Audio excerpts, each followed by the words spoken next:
it is quite challenging if it is multiple choice because obviously it's either right or wrong. The nice thing about multiple choice is you do have options. So you can Yeah. maybe eliminate the ones that are obviously aren't correct and then choose the one that is. So if this is the format of your exam, at least this is a taste of what's to come, basically. Yes. Okay, so let's start with this one. It should take us around 85 minutes according to the duration here. It's only out of 65, so they've obviously shortened it a bit. It used to be 100 and it used to be 2 hours. Okay, this is May, June 2020. Question one is looking at theory. Okay, theory you could probably answer, right? Yes. Okay, so what do you think? Okay, I didn't do this one yet. I did 2019 and 2018. Okay, yeah, we'll go back to those and we'll look at them. Let's go through the Okay, so more recent one because obviously your exam will be structured the same as this. yes, we generally how do you guys do that?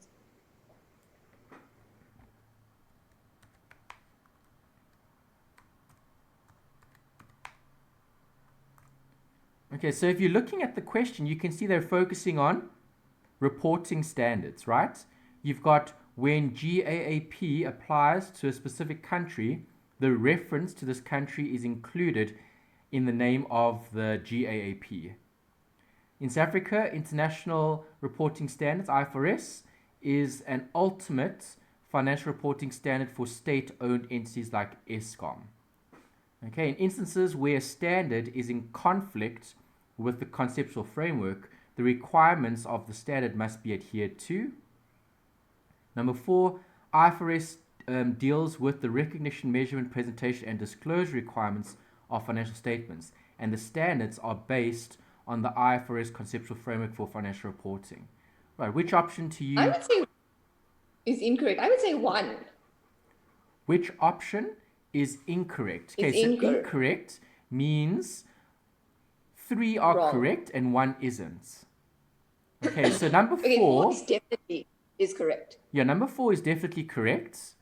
Okay, Yes. then you've got one, two, and three to choose from. Do you agree? IFRS is the ultimate reporting standard. For state-owned entities like Eskom, well, all public companies, all public institutions have to follow IFRS. That's correct. So two, yeah, so two is correct. Yes. Okay, so Uh, one and uh, three. Okay, I would when say they one said was incorrect. in instances where a standard is in conflict with the conceptual framework. So remember, you get IFRS, which outlines like the detailed rules regarding different topics or categories. Right. So, for example, there'll be a standard on revenue. There'll be a standard on inventory. There'll be different standards, and obviously those standards are based on the conceptual framework as the underlying principles of reporting.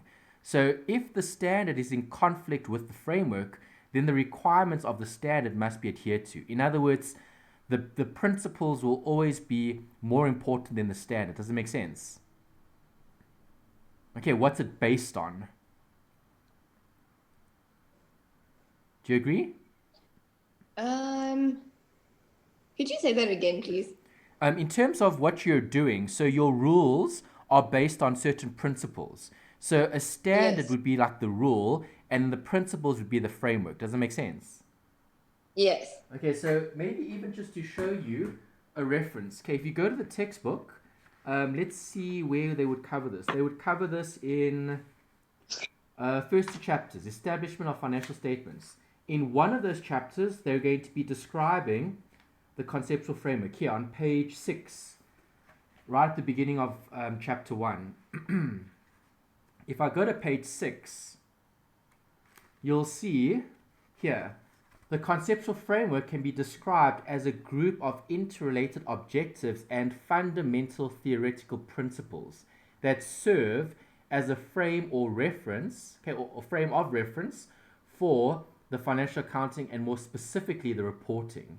Right, so you can see here they're using it as the basis. Does that make sense? Yes. Okay, so the conceptual framework is not an international financial reporting standard, and hence does not define standards for a particular measurement or disclosure issue. Okay, remember the conceptual framework does not override any specific IFRS. Do you see that? Okay, so when you're Yes. looking at, so do you agree with this? Is this the basis? Is this the underlying principle? Yes. Yes, but have a look at what they said. They said the conceptual framework does not override any specific IFRS. What does that mean? That the IFRS or the standard is more important than the conceptual framework.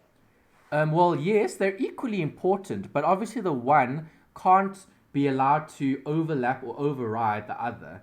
So even though you've got those basic principles are outlined in the conceptual framework, and they basically serve as the frame or the reference for the accounting, more specifically the reporting. So if you're looking at that as the reference, if you're referencing it, remember the standards are basically set in stone, but they're being referenced by those underlying principles. So here they said in instances where a standard is in conflict with the conceptual framework, the requirements of the standard must be adhered to. So what are we looking at? Are we looking at the standard or are we looking at the framework? We're looking at the standard. Does that make sense? Yes. Okay, so would that be in line with what we've read? No. Yes, it is. The conceptual framework does not override any specific IFRS. So which one is it? So when we say IFRS, are we talking about the standard or does it fall under conceptual framework? IFRS are the standards, the rules, and those rules are Okay. based on the conceptual framework. Okay, do you have Okay. this diagram in your textbook? There should be a diagram looking at conceptual framework for financial reporting. It should be at the beginning of your textbook. Chapter 1, Yeah. Introduction to the Presentation and Preparation and Presentation of Financial Statements. Do you see this overview of the conceptual framework for financial reporting? Yes. Yeah, there's a diagram there. Okay, notice that diagram is highlighting what the purpose is of the conceptual framework. It's a group of interrelated objectives and fundamental theoretical principles that serve as a frame for reference for financial accounting, and more specifically, the financial reporting. Okay, what is its objective?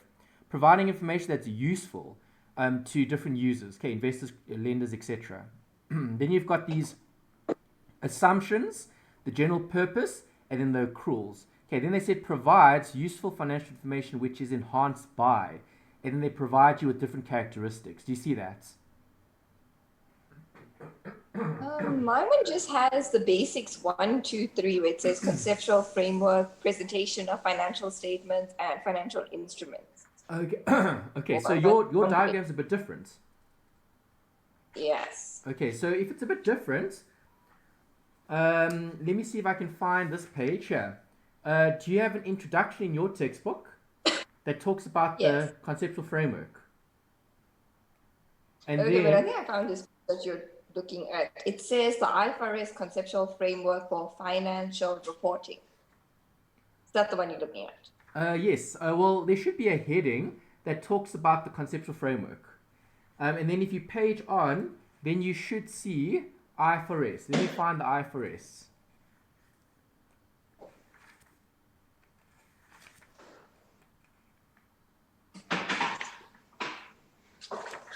Okay, then there's a note here about the South African reporting framework. Okay, then they've got IAS 1, and then they've got the definitions. And then they've given you all the financial instruments, assets, liabilities. Okay, see, this is going into the depth. This is going into the actual standards. Right, so the standards basically start with disclosure, number 1. Okay, the IFRS, financial reporting standards applicable to each category of company, and then they highlight the different rules. Okay, overview of IAS 1. Okay, so they don't actually specifically describe IFRS on its own. It's always linked to something else. So, for example, here they talk about South African regulatory reporting framework. And obviously, South African generally accepted accounting practices. Right, so GAAP is what the general accounting practice is. Obviously, South Africa can have its own GAAP because it will relate to South Africa. Countries have different GAAP. Even the US has their own GAAP. Okay. Okay, so you're going with 1. I'm going with 3 because 3 is in line with what we've looked at here in the textbook. That's why I'm using it kind of as a reference. Okay, because if you're looking at generally accepted accounting practice, any country can have a generally accepted accounting practice. What's unique to that country? But then, does that country follow international standards? IFRS is international. In South Africa, we do. We follow IFRS, but we still follow South African GAAP. Our GAAP is just in line with international standards. That's all. Okay. Okay, so this, to me, would be incorrect because we read in the textbook the conceptual framework does not override any specific IFRS. Okay, because if you think about it logically, conceptual framework is principles, and principles can sometimes be vague. Yes. Yes. Okay, standards are very specific. Okay, so you can't how can I say, you can't disobey any of the principles, but you need to follow the standards, if that makes sense. But that's what it says.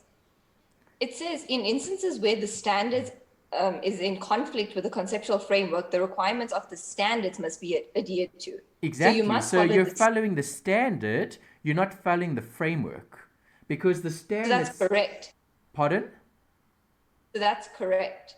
This is incorrect. Because they said in instances where the standard is in conflict with the conceptual framework, the requirements of the standard must be adhered to. Here they say conceptual framework does not override any of the specific IFRS. So when there's a conflict, oh, okay, I see what you mean. Okay, this is correct, yes. Okay, it's correct because it does not override the specific IFRS. Yes. Yeah, so when the conflict is in conflict with the framework, the requirements of the standard must be adhered to. Must be adhered to. Yes, because we read that. We said the conceptual framework does not override any specific standard. The standard will always take first, the standard will always be more important. Yeah, but the standard and the conceptual framework goes together. Okay, so here they said international financial reporting standards deal with the recognition, measurement, and presentation and disclosure. And the standards are based on the IFRS conceptual framework for reporting. Yes. Okay, in South Africa, the International Financial Reporting Standards is an ultimate financial reporting standard for state-owned entities like Eskom. Okay, when they say ultimate, then they say GAAP applies to a specific country. The reference to this country is included in the name of the GAP. So yeah, that would be correct. So then we're probably going with 2 actually. Yeah, initially I was thinking 3, but if I read it, the instances where a standard is in conflict with. Okay, if the standard is in conflict with the conceptual framework, the requirements of the standard must be adhered to. Well, that's describing what the standard is relating to, and if it's in conflict, the standard would take preference. Yeah, that would make sense. Let's just read the textbook again. The conceptual framework is not an IFRS and hence does not define standards for a particular measurement or disclosure issue. The conceptual framework does not override any specific IFRS. Okay, then according to International Accounting Standards Board, the purpose and the status of the conceptual framework is to assist the board in developing IFRS. Okay, we know that. Okay, everything's based on those principles and those standards are created. Promoting harmonization of accounting record standards, etc. That's correct. Assist national standard bodies in developing national standards. That's correct. Assisting IFRS with dealing with topics. Yes. The auditors. Okay. The users. Let's just have a look at the GAAP. Okay, going concern. Here's another note about the conceptual framework. They say according to the conceptual framework, The objective of the general purpose financial reporting is to provide financial information about the reporting entity that is useful to existing and potential investors, lenders, and other creditors in making decisions about providing resources to the entity. And then they describe the purpose, okay, what the standards are required to do. And then they've outlined the underlying assumptions, okay, going concern, qualitative characteristics. Okay, then they carry on. Let's see a note, if there is a note about the GAAP. Can you find anything in your textbook? If you look at your textbook, is there any confirmation in line with your textbook that describes one of the options as being incorrect? So far, looking at this, I'm happy with 4. Okay. 3, I'm actually happy with because of what I've read. It could be something to consider in terms of this and that. Okay, if there's a conflict meaning they don't see eye to eye, basically. Here they said when GAAP applies to a specific country. Okay, so you do get SA GAAP. Okay, that was what it was referred to previously before it was harmonized with IFRS. Okay, you do get US GAAP as well. Okay, that's what the Americans use. The Americans use a slightly different system. Check your textbook and see, maybe, because if they're using the more recent textbook, they might be referencing something specific in your actual textbook. Yeah, see, in mine, they talk about GAAP here, but this is in relation to South Africa.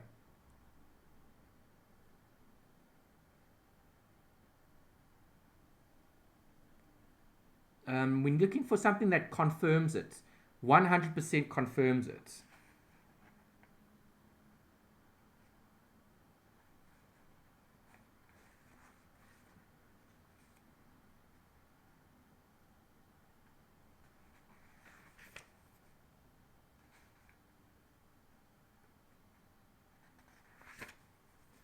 Okay, because I mean, I can even Google it. I'll show you. Let me show you this. Let's bring up Google here. You can type in US GAAP. Okay, there. IFRS versus US GAAP. What is the difference? Right, Americans use their own system of accounting, USA General Accepted Accounting Practice. IFRS is just the international set of rules that over 120 odd countries use around the world. Okay, so South Africa has their own GAAP, SA GAAP. Here. Okay, so SA statements and interpretations of statements of generally accepted accounting practice, SICA. Okay, is SA GAAP still applicable? Okay, obviously South African GAAP is in line with IFRS now. All right, so back in the past, South Africa chose to go international and to follow an international rule-setting body, basically. Let's search for another one. Let's search for UK GAAP, UK GAAP. Here, see, the UK Generally Accepted Accounting Practice. Okay, all countries have their own Generally Accepted Accounting Practice. Right, I'm happy with 1. Right, that's why I'm not going with 1. 1 is correct. So it's between 2 and 3. Yes. Okay, so between 2 and 3, initially I was going with 3, but obviously if you look at the textbook explains that. So for me, this seems a little bit strange. The wording here seems a bit odd. Ultimate financial reporting standard for state-owned entities like Eskom. To me, because Eskom is a state-owned entity, they have to follow the Public Finance Act. I think they call it the PF something A. I'll show you what it looks like. PFSA, something like that. Public reporting. Let's try that again. Public Financial Management Act. There's it. The PFMA. Here we go. Okay. I know because certain public institutions that have qualified audits, they have qualified audits because they aren't in line with the Public Financial Management Act. Okay, this PFMA. Right, so when you're looking at public companies like Eskom, Eskom needs to follow this. Let's write down Eskom. Will it come up? Here, legislation. See, there. Furthermore, the statutory duties, responsibilities, and liabilities imposed on the directors of Eskom by the Companies Act, as amended, are augmented by those contained in the Public Financial Management Act, as of 1999. Okay, what is the Public Financial Management Act? The Act is to regulate the financial management of the public sector within the rules and laws of the country. Okay, so when they say, this is a giveaway, when I see the word ultimate, to me, ultimate means it's the be all and end all. Does that make sense? Yes. Okay, so I like question 3, and I can confirm it with the textbook. Page number, 6? Let me just go back. Yeah, page 6, page 7 actually. In my textbook, it's on page 7, where they talk about instances where there is a conflict. Okay, in other words, a difference, okay, between the framework and the standard. Okay, the standard would always take preference because the standard is more specific, right? So I like 3 because it's in line with the textbook. Okay, my only reason for going with 2 is because when they say ultimate meaning we have to follow that, but you also have to follow the PF, the PFMA. Okay, what I googled here, where is it? Here.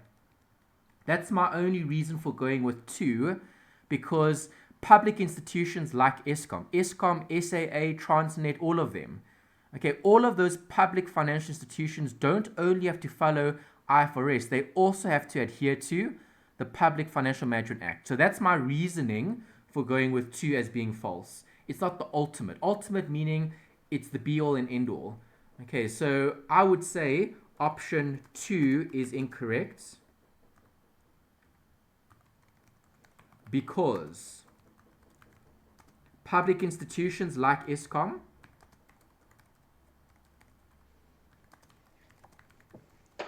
and SAA, etc., must also adhere to the requirements of the PFMA, the Public Financial or the Public Finance Management Acts, right? And that's my reasoning. I found it in the textbook. Pardon? Anthony, I found it in the textbook. It's actually in my textbook. It's on page 9. What, this PFMA? Yes. Good. Okay, there you go. All right, so your textbook's actually better then. If they're bringing in that, that's better, yeah. So because it's the current regulatory South African financial reporting requirements. Yes, there we go. See? All right, now you've got it. So your textbook has it. Mine's a bit outdated, so obviously they're not talking about the PFMA, but that's an addition. Okay, that's something additional that South African companies have to adhere to. Yeah, so that's why I'm going with it. If you can confirm it, that's even better. So page 9, new textbook. Perfect. Well done. All right, happy with that one? Yes. Great. Okay, so number 2, the 2 most important fundamental qualitative characteristics which financial information must have to make it useful are the following. Okay, this is looking at qualitative characteristics, something that they've outlined again in your textbook. Okay, relevance, definitely. Okay, obviously materiality, not really. Detailed representation, no. Faithful representation, yes. Okay, it's either between 3 and 4. Which one are you going with? To me, faithful representation would be more important than reliability, but they're both equally important. Which one are you going with? 3. You're going with 3, okay. Let's just double check. Here, qualitative characteristics. To make information useful, it must be relevant and faithfully representative. Represents what's purported in the financial statements. Yes, I agree. Okay, that's confirmed by the textbook as well. Okay, good. Okay, option 3. Question 3. Which one of the following is classified as an adjustment?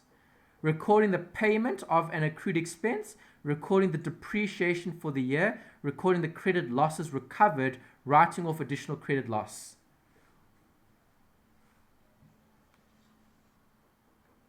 Easy question. Which one are you going with? An An adjustment means a year-end adjustment. Yes, I go with 1. Ooh, no. Option 2. Really? Why depreciation? Depreciation is an adjustment. But so is an accrued expense. We did that under adjustments. No, when you provide for an accrued expense, not when you pay for the accrued expense.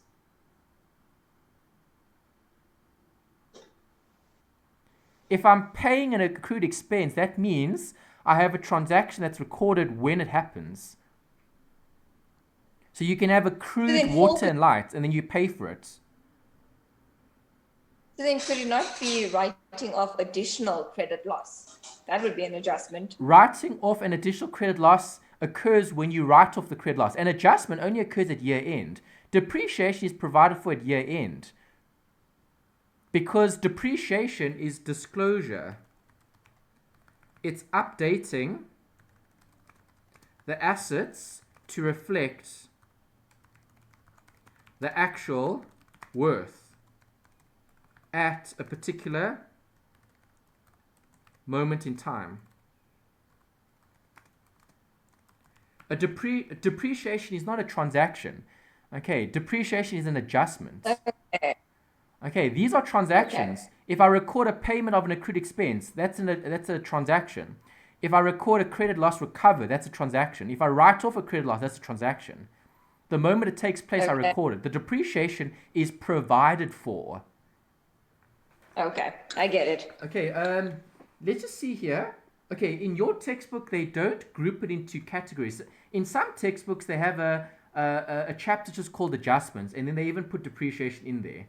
Okay, I've looked at other textbooks at other institutions, and I've seen it done differently. So some textbooks label a chapter adjustments, and then they cover all of them. Then they cover accrued expenses, prepaid, etc., and you'll even find depreciation in the chapter.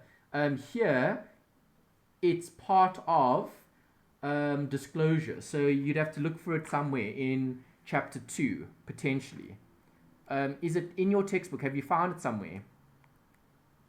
I'm just checking. Okay, your textbook might have a bit more content. I want to see if I can find you something here. Okay, depreciation, let's see. No, not covered here. Debentures. I'm looking at the contents page, the index. Yep, not in here. So you're going to have to refer to the previous version of the textbook. Do I still have that copy? Let me go check. No, I'm going to have to scrummage through lots of textbooks in the bookshelf. Okay. Yeah, it's definitely 2. Okay, and it's 2 because depreciation is a year-end adjustment. You're updating it, yeah. Okay, I know it's correct. It has to be correct. Okay, you can probably find something in your textbook. If not, you can look at other books. Let me see if I can. Let me show you something. Just give me a second here. Let me just go back to my. Let me see if I can put up something else that can show you. Let me just see here if I've got another textbook reference. Okay, here. Okay, in this textbook. Okay, this is a Juta textbook. Let me see if I can find a chapter here. Let's see. There, year-end adjustments, chapter 14. Here. Okay, so this is additional supporting information for a different textbook. Okay, obviously not yours, but it's an 8th edition version of this textbook. It's the most recent edition. There, chapter 14, year-end adjustments. And if you look at this chapter, you will see there the common ones, accrued, prepaid, etc. Okay, and then you will also see where's depreciation? Did they cover it here? Maybe here. Okay, not quite, but kind of. Right, here they're talking about year-end procedure. Let's see.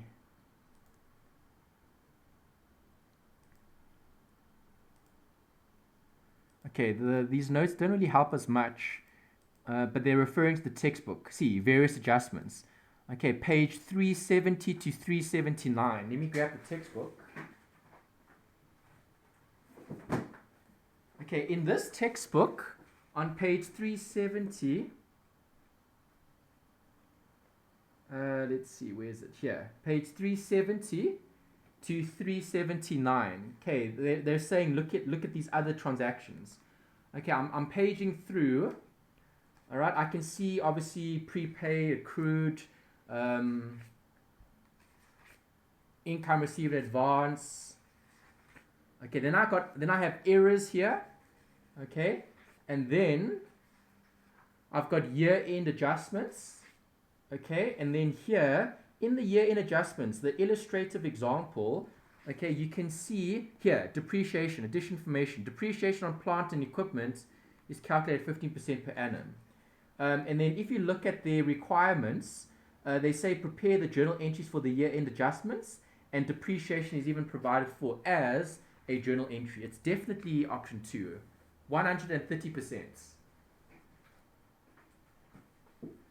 Okay, did you find something in your textbook? No. Still not. Okay, it's probably No. because this came out of last year's or last semester's content. Okay, depreciation would have been covered in FAC 1501-02. Let me see if I still have a just to maybe give you more peace of mind. Here, learning material. Let me just go look at my 1502 stuff. Let me just open up a study guide. Here's a study guide. Okay, what study guide is this? This is 20. I think this is the new one. It says 2020 on my save file. Yeah, I think someone else. This was something that I. There, here we go. Okay, here's topic A. So this is something you would have done last term. Here, study unit 6, adjustments, page 98. Okay, let's go to page 98.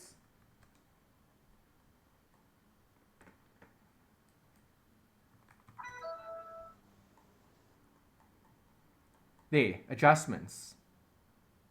Okay, here in adjustments, you've got prepaid, accrued, consumables, income received, advance. Okay, they didn't give depreciation here, but it does go, it falls under this as well. Okay, here they've gone with bad debt, but bad debt is an not an adjustment, it's a transaction that you write off. Let's see if I can find more here. Let's show you. Here, prepaid, accrued. Okay, here they're looking at adjustments, consumable stores, accounting journal entries. Here's accounting entries, credit losses. Okay, here they said refer to that paragraph in the book. Okay, credit losses is a write-off of bad debt as and when it occurs. So when a debtor is insolvent, you write them off. Okay, that write-off will occur when you realize they can't pay. Okay, it's not a year-end adjustment. It's just a normal adjustment. It's something that you would provide for as and when it takes place. Okay, here we go. Long-term adjustments. There's depreciation, 6.3. Okay, this is provided for only at the end of every year. At the end of each year, you have to provide for depreciation. This is a year-end adjustment. This is definitely what we're looking at. Okay, here's the journal entries. Right, this is a year-end adjustment. What did the question ask for? Which one of the following is classified as an adjustment? Recording the payment of an accrued expense? No. Recording the depreciation for the year. Because there's for the year, I would say yes. This is correct.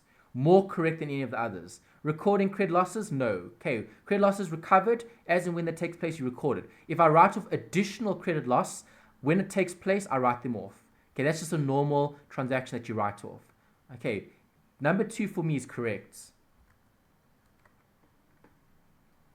Do you agree? Okay. Yes. Okay, yeah. So this is a year-end adjustment. It's something that you have to provide for only at the end of each year. This is not something you're going to be doing month on month. Okay, it only gets done at the end of the year to update your records, to disclose your assets accurately. That's why you do it. Okay, is that all right? Yes. Okay, number 4. A subsistence allowance paid to a partner is recorded by. Okay, so subsistence refers to like domestic. In other words, for their own purposes, for their home, for their residential benefit, basically. Okay, for their own benefit, for their private benefits. Okay, so Is that like a subsistence. housing allowance? Yeah, it could be seen as something like that. Okay, but this a subsistence would be more like your living expenses. So they might be paying for your water and lights, or they might be paying for your fuel and expenses, that type of thing. Subsistence is Okay. more like living expenses, if that makes sense. Okay. Okay, let me give you the definition. Subsistence. Subsistence. Ooh, spelling. Here, subsistence. Subsistence, the action or fact of maintaining or supporting oneself. Okay, so when you talk about subsistence allowance for a partner, it would be those basic necessities: food, water, electricity, etc., that type of thing. Not really a housing allowance. Well, yes, in a way, but not quite. Okay, subsistence would be more something they're consuming. So they're consuming the food, they're consuming the electricity, etc. Okay, it's upkeep, it's maintenance, it's ongoing. Okay, so okay, that's what you've got. Okay, so they're paying a subsistence allowance to the partner. Okay, we've spoken about partnership disclosure. Okay, number 1, debit the subsistence bracket salaries account and disclosing the transaction as accrued expense. Do you show this as part of salaries and wages? No. No. Debiting the subsistence account, um, debiting the subsistence to partner's account and crediting the partner's current account. So their current account is going up because you're crediting it. Will their current account go up? No. Think about it. It's an allowance. It is an allowance, but is this not coming out from the what do you call it? This is coming out from the business, right? Yes. Okay, but So how the do you show business that for the partner's allowance. benefit? What account shows the partner's benefit? Okay, the partner's current The account. partner's current account, exactly. Yes. Okay, so this one's looking right. Okay, number 3, debiting the statement of profit and loss. No, you never ever show partner specific transactions in the income statement. That's wrong. Number 4, debit the drawings account of the partner and crediting the bank. Okay, was this cash? No. No. Okay, it's an allowance provided to the partner. Does that make sense? Yes. Okay. So 2. Yes. Okay, now you've got a long question, 5 to 10. Okay, looking at what? This is looking at partners, M and R. Okay, I've got an extract, I've got additional information, it's probably disclosure. Is it? Yes. Okay, they want to know cost of sales in the statement. They want to know the credit losses in the statement. They want to know total comprehensive income. Okay, what else do they want to know? Partners, capital in the statement of financial position. Okay, so I've got 2 things: financial position, comprehensive income. What else do they want?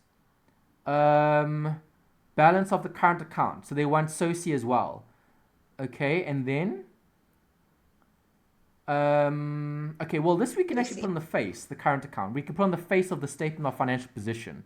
They wouldn't have to show Okay. 2 things instead of 1. Okay, great. So I'm going to do 2 things. Okay, before you look at the options, do the whole question from start to finish. That's the best approach. Okay. Okay, so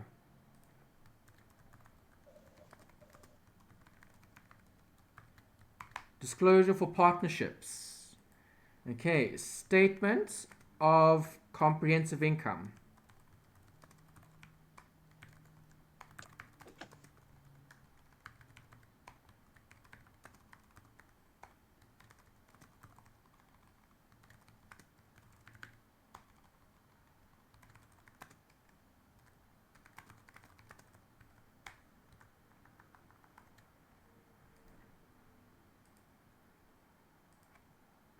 Okay, I'm going to do 2 columns again just for workings, obviously.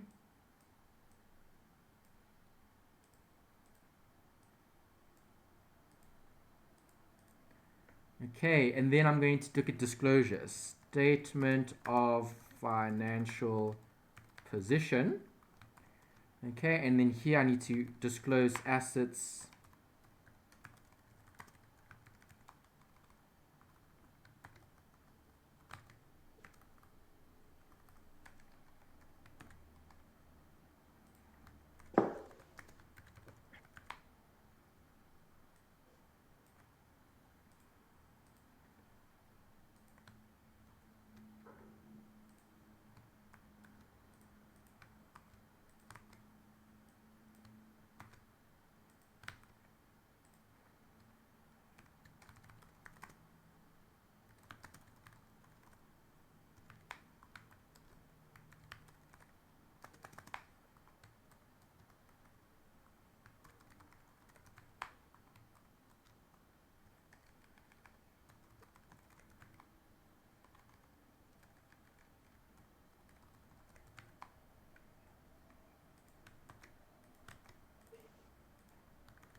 Okay, that's what I'm going to be drawing up. All right, so let's draw it up and let's see what we get, and then we can compare and choose an option.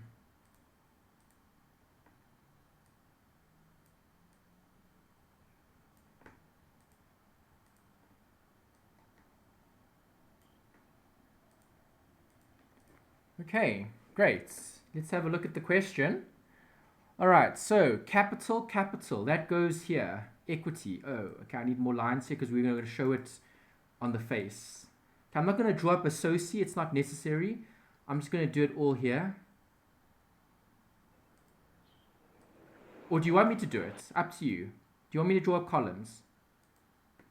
I think do it like this, just so it's quicker. Okay, yeah. So I do how you do it, and then if I get a similar question, I know how to do it the quickest way possible. Yeah. Okay. So show it on the face. You don't have to do you don't have to do the detail if you don't need the detail, because you're still going to get the same answer because it's multiple choice. Okay. So we'll need a few more lines.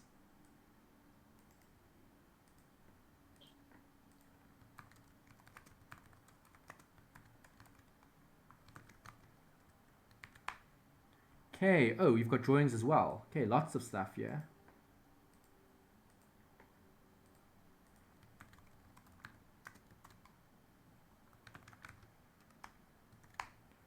Okay. Capital M brackets 600.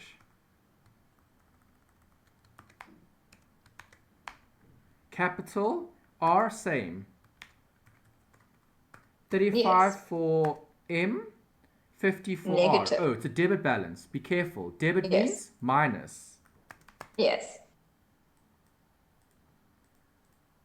Okay, R is a credit, plus 50. Good partner. Okay, drawings, 156.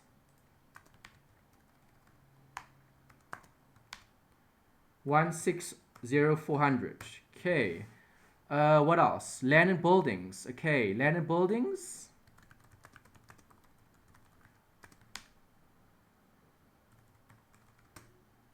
Mortgage. 650. Inventory 1 March. Inventory 1 March is opening stock. Yes. Yes. That's Feb. Obviously March is opening stock. So go back to my income statements. Okay. Move this down a few lines.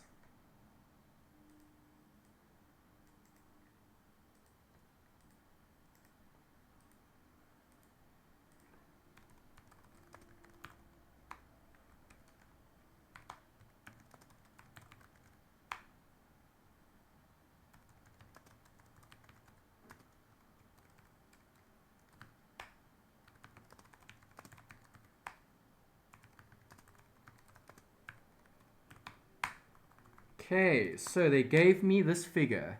What is it? 43. Okay, trade receivables control. Trade receivables, 150. Trade payables.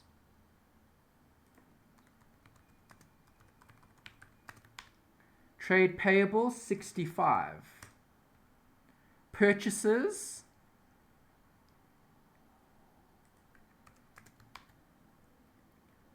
741. Returns, 4100. Settlement discount granted. Okay, settlement discount granted, we know they're going to take it off sales. Okay, what is the settlement discount granted? 3715. Okay, freight on sales. That's an expense. Carriage on sales. Oh. Correct. Okay. This was 14100. Sales returns, they'll take it off sales. Sales returns, 2300. Okay, insurance expense,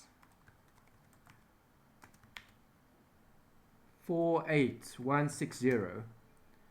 Settlement discount received, they're going to take it off purchases, minus 1000.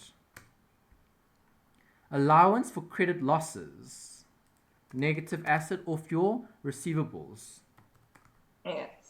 Carriage and purchases, other costs.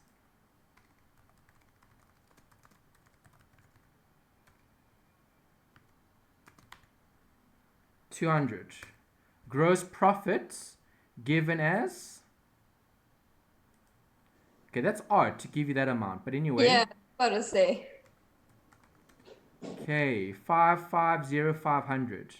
Okay, it's probably because they didn't give you sale. That's why. Yeah. Okay. I was just about to say that. Bank is an asset. Yeah, it looks positive. All right, there we go. Okay, let's read the additional information. Interest on capital will be calculated at a rate of 5% per annum on the opening balances of the capital accounts. Okay, and then 8% on the opening balance of the current accounts. Okay, so 5% on capital, 8% on current.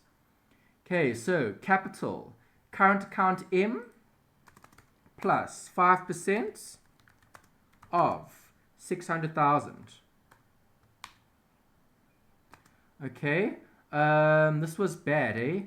He had a minus here. Yeah, he did. So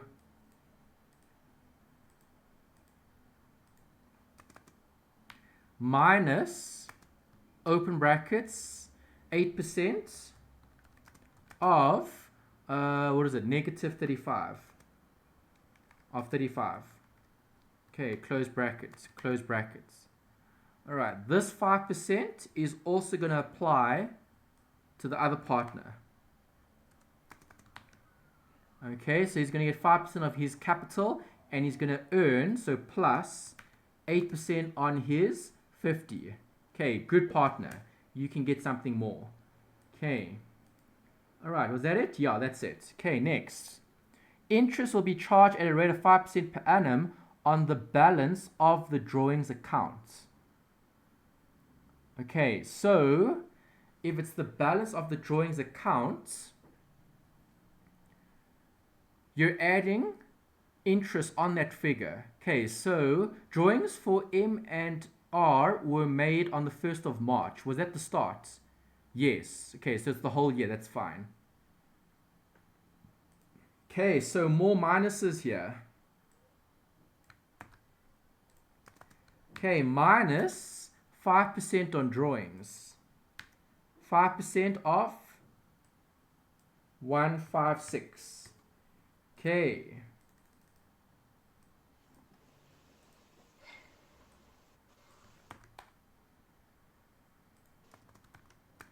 %5 of 1604. Okay, there we go. Right, so we've got interest on the drawings will decrease their current. That's minus minus. Okay, negative on their current for that partner, positive for the other one, and then you've got the interest on the capital. Great. Okay, so I've covered point A and B. We've got a few year-end adjustments. Okay, inventory at year-end.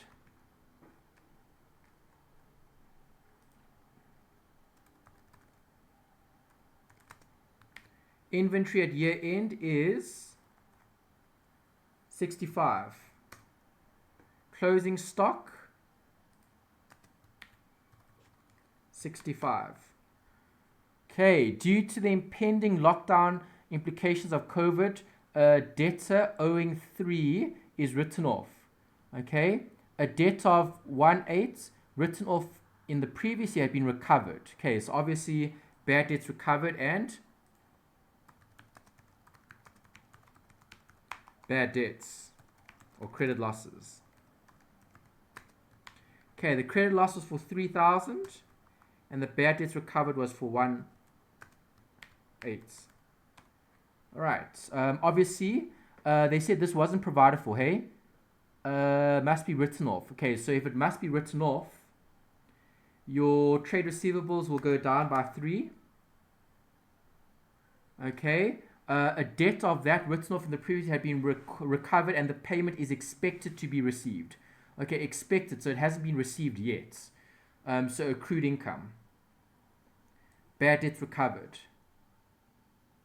Okay, a debt of 1.8 written off in the previous year had been recovered. Okay, so current assets, accrued, bad debts recovered.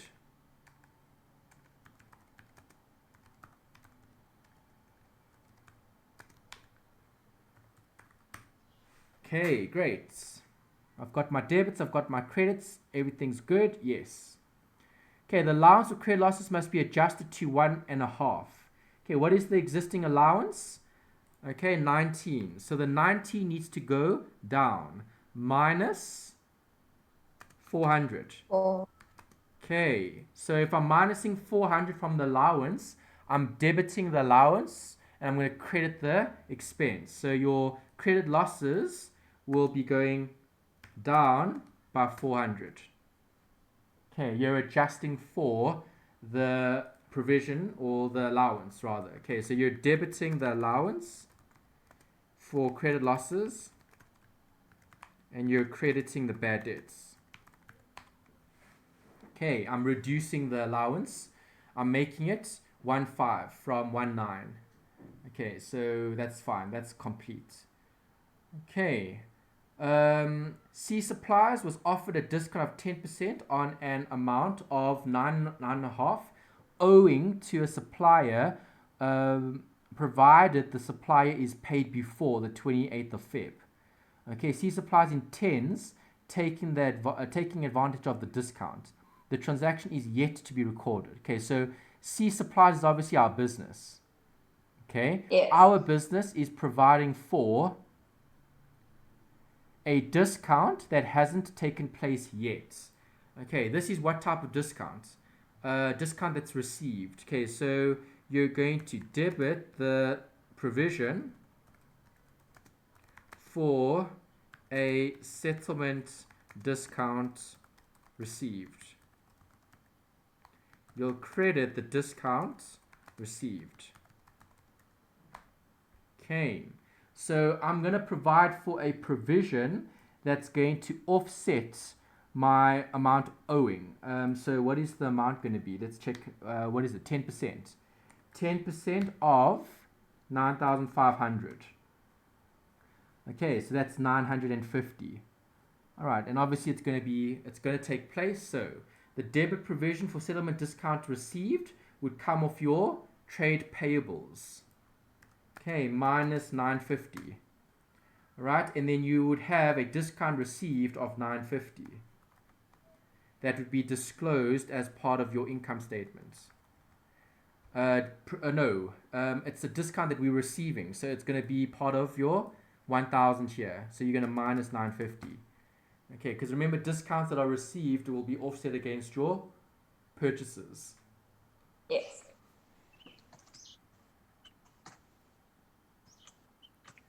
Okay, the terms of the mortgage loan provide for interest on the loan to be calculated 9% per annum on the outstanding amount of the loan at the end of the year. Okay, so what is the loan?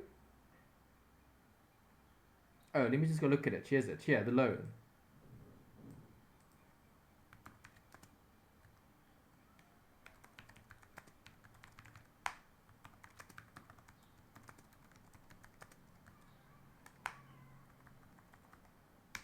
Okay, the loan is 6.5. 650,000. What was the rate? 9. 9%. Okay, 58,000.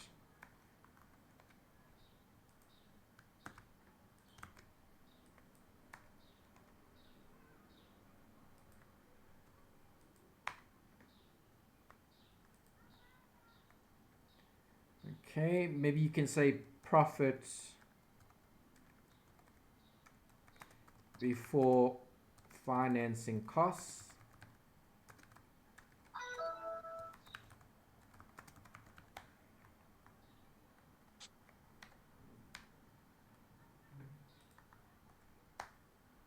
All right, so was that it? Yep, that's it. Okay, so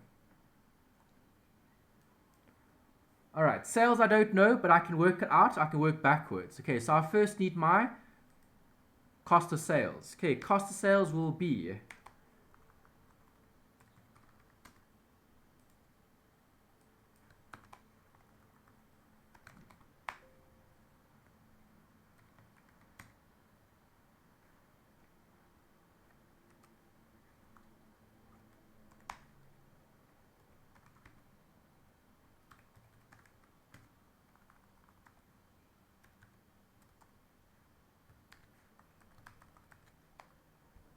okay, so this sales figure is going to be 1.263650. Okay, and then obviously I'm going to take that figure and I'm going to add 3715 plus 2300, and that's going to give me that figure. So now I know my sales amount should be 1269665. Okay, bad debts recovered.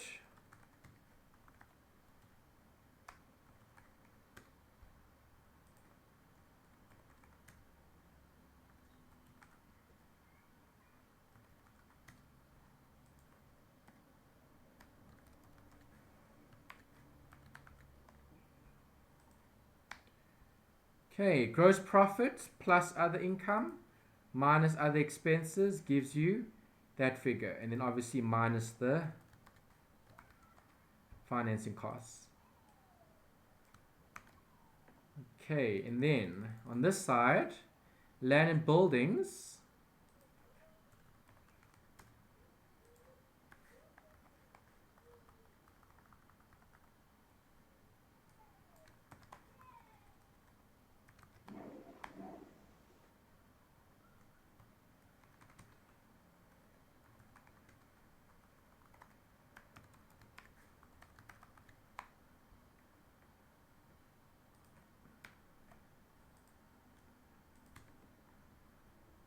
Okay, capital,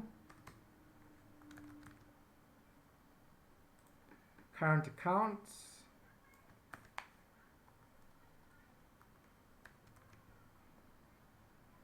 okay, 5% of, 8% of, 5% of. Okay, current account R,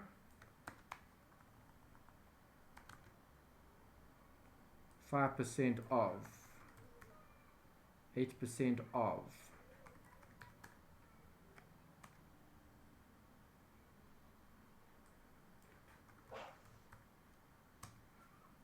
right, drawings.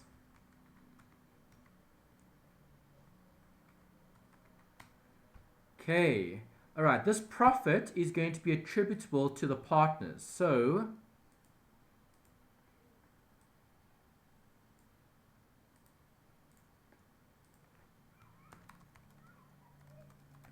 appropriation. Okay, what is the profit? That's the profit. Okay, obviously minus all of this stuff.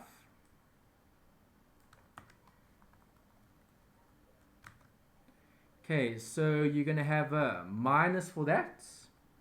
You'll have a plus for this. You'll have a plus for that. Oops. Let's make it a... There we go. Okay, and then you'll do the same for this.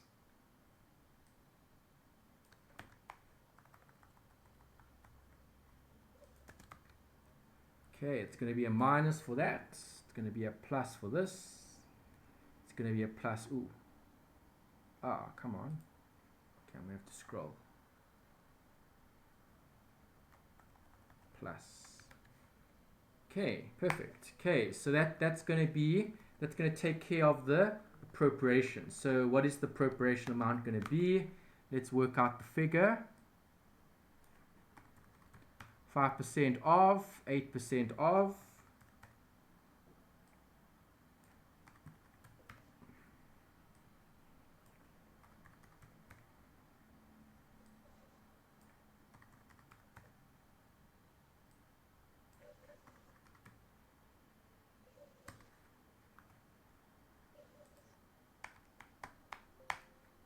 Gives me that. So net amount gives me that. Okay, divide that by 2. How are they sharing profit here? Do we know? No. Did they say? They didn't say, hey, so I'm going to assume equally.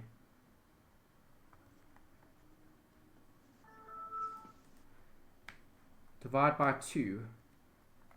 Alright, so if I divide it by 2, I'm going to get that. And then obviously the current account is going to go up with that figure. So plus that figure.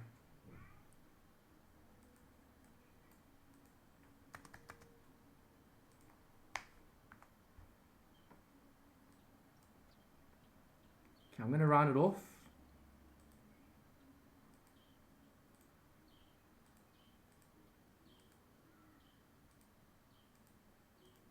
Okay, so I've done that. Okay, equity gives me that figure. Okay, the mortgage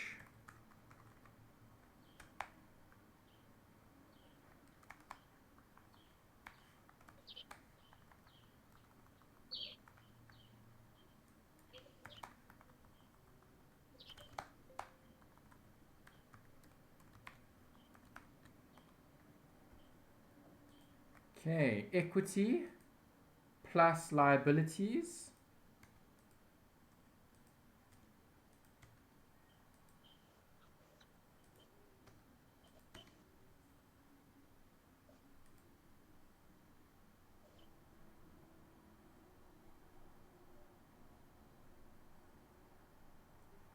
okay, so it's not balancing. It might be because this is just an extract, so you don't have enough information.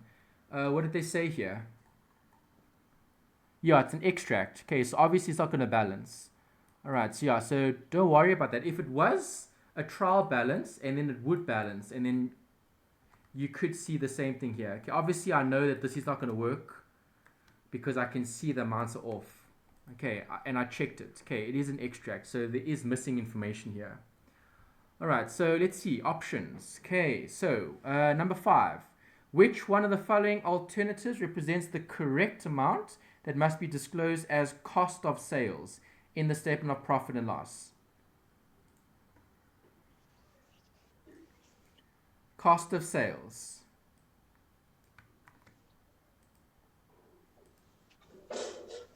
Option 2. Do you agree? Yes. Okay. 713150. Question 6. Which one of the following alternatives represents the correct amount that must be disclosed as credit losses? Credit losses, where are you? 2,600, option 4.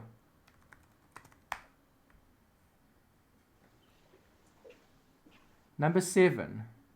Use the given gross profit amount in the extract of balances and assume the correct credit losses expense amount credit losses amount is 1,000. Which one of the following alternatives represents the correct amount that must be disclosed in the total comprehensive income for the year in the statement of profit and loss and other comprehensive income?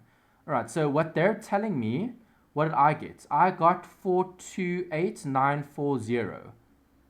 Okay, it's there, but they're saying I must use, they said use the given gross profit, which I did, and assume the correct credit expense. Oh, so they're saying the credit loss must be 1,000.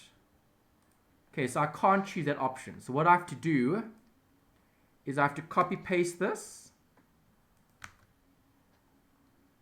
Is it all correct? Ooh, it's not referencing correct.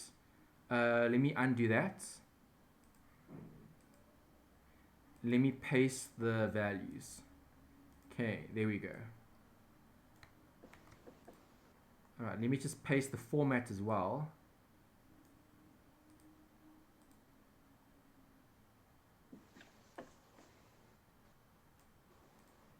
Okay, so they're saying assume everything as is, except make this 1,000. Yes.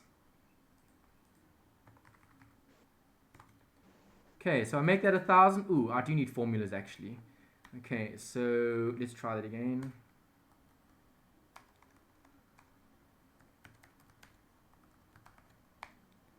Okay, and then this plus that minus that gives you that. This plus that gives you that. Okay, so that's what I'm getting. Okay, so then I would go with option 3. 3. Does that make sense? Yes. I love how they had the incorrect answer as well. Well, remember, they're not going to give you the correct answer because then you're just going to choose the right option there. Do you see that? Yes. Okay, so the Yes. correct answer is 26. Then they've got to give you an incorrect answer to give you a different answer. Yes. I would have just said choose the correct answer, and then you would have just gone with option 2. I think the reason they're doing that is so it's not negative marking. Correct, So yeah, if you 100%. get add question 6 wrong, you could still get this question correct. Yeah, but if you got question 6 wrong, what's the chance of getting question 7 right? That's mean. I mean, there's chances. Yeah, but I mean, do you see what I'm saying? Because to get the gross profit, to get this figure at the bottom requires a lot more. Do you agree? Yes. Yeah. Okay, so it's challenging, eh? Multiple choice can be easy, but it can also be difficult. It's just Yes. different. That's the main thing. It's different. Assuming the credit losses is 1,000, I'm just putting that in. Okay, so obviously that's not the right answer, but it's the answer that they want. Okay, does it make sense? Yes. Okay. All right, number 8. Which of the following represents the correct amount that was to disclose as the partner's capital? Okay, go to your statements. Partner's capital would be both of them. So you would add the 2. So 6 and 6 is 1.2, option 1. Okay, so obviously disclosure is for both M and R. Okay, so you will have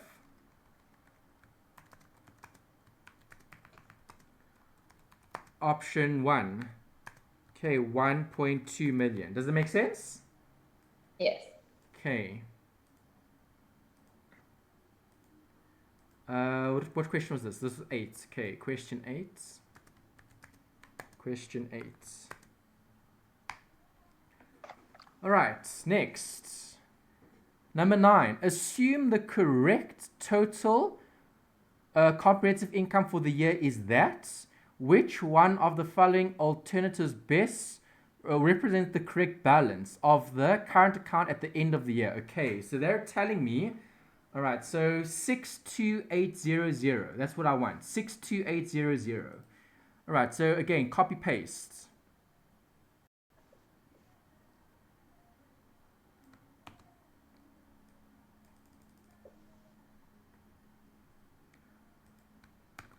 Okay.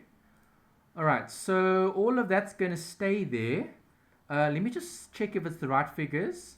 1960332. Okay, yeah. Referencing wise. Okay, let me do this again. Copy, paste, values. Okay, so those should be the right amounts. Great. Okay, so They're saying I need to assume the profit is 628000.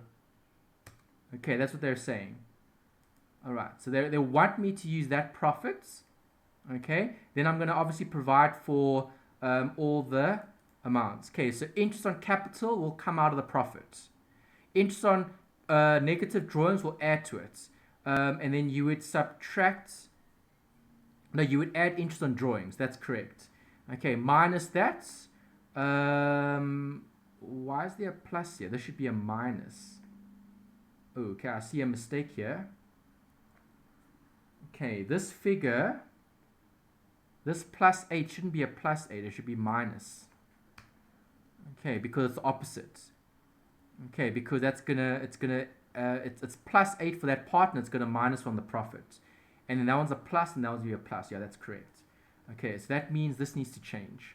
Where's the plus 8? Yeah, this plus 8 should be a minus 8. Okay, minus 8. Alright, so if it's a minus 8,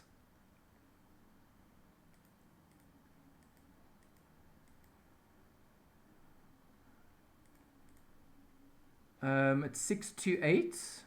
Where's my 628? Okay, there, 628 minus that figure, which is that answer. Looks like it. Is that right? This plus that. Yeah, that's right.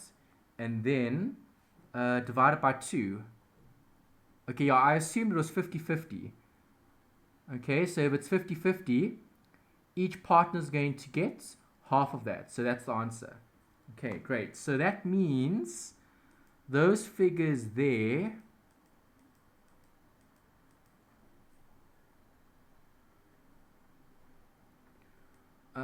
let's see, am I doing this correct? I need to double check. What was their current account balance? Their current account here was minus 35. Minus 35 is correct. Current account for R was plus 50. That's correct. Okay, and then obviously you had capital, interest on capital. Then you had the current accounts. Okay, then you had interest on drawings. That's fine. So I'm happy with all of that. Okay, if I work that out, I think those answers were right. Let me just go back to the top. Here's it. Yes. Okay, except this Z needs to go. Okay, so actually, let me just copy this bit without the plus Z. Okay. Let's paste the formula. All right, there's the one figure without the appropriation of profits. Okay, same thing.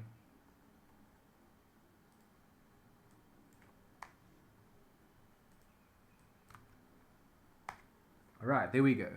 Okay, so current account M has that figure. If you take the 35 and you add that, minus that, you're going to get that. If you take the 50, you add that, you minus that, you're going to get that. Okay, let's double check. 50 plus 5% of that, plus 8% of that, minus 5% of that. Great. This one, minus 35 plus 5%, minus that. Great. Okay, then obviously they're going to get half of the profit. That was the profit that they said we had to assume, right? Let's double check that. What number is this? Number 9. Okay, assume the correct total comprehensive income for the year is. Okay, so I've got that, 62800. Okay, I'm subtracting the interest. I'm adding that portion. I'm subtracting. This should be adding. Yeah, it is adding. Okay, it's adding that bit. Okay, great. Minus this, yes. Minus that, yes. Plus that, yes. Happy with that. Okay, and then all of that should be here. Let's check. Minus this amount, yes. Plus that amount, yes. Plus that amount, yes. Minus that amount, yes. Minus that amount, yes. Plus, ooh. That's a weird figure. Okay, there's a problem here. Oh, there's a missing multiplication sign. No wonder. Okay, and there's 2 zeros left out. Okay, plus that, yes, enter. Okay, there we go. All right, yeah, now it's a keep it better. Normally you shouldn't get decimals. Decimals are bad. Okay, so let's just double check that. It's plus here, it's plus there, yes. It's minus there, yes. Okay, great. Okay, so that's the amount. Then I've taken this minus that.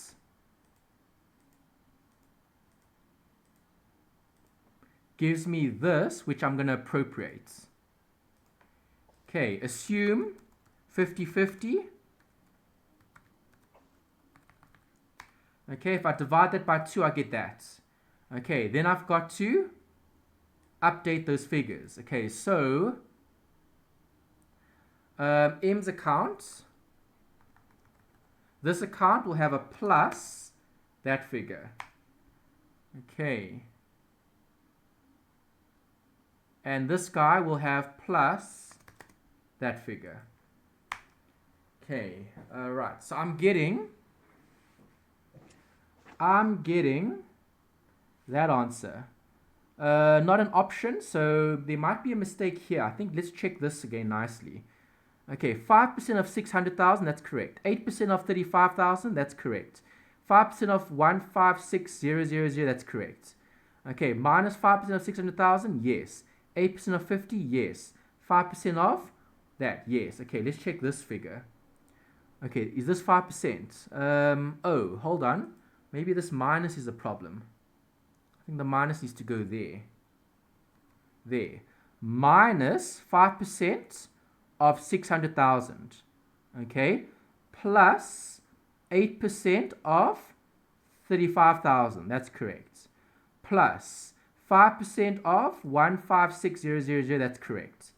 Okay, then I've got minus here. Okay, minus 5% of 600. That's correct. Yes. Okay, then I've got minus 8% of 50,000. That's correct. And then I've got plus 5% of that amount. That's correct. Enter. Yeah, I still get that figure. I get the exact same figure. Okay, so 62,000 minus all of that gives you that figure. Let me try it this way.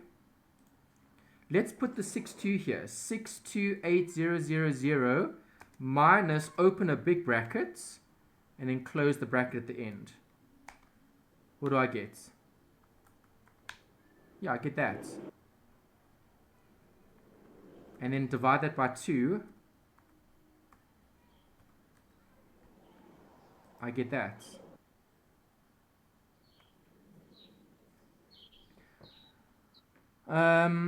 Not getting an answer. Let's redo this bit. Do you want to maybe draw up the SOC then? We can. Do you think that would be better? Yeah, it can help if you want to. We can. Let's just draw it up then. So, okay, this I'm going to leave as is, and that's the right figure. Okay, that's, yeah, all of those amounts are fine. Okay, so if you want to draw up the SOC, it would look like this.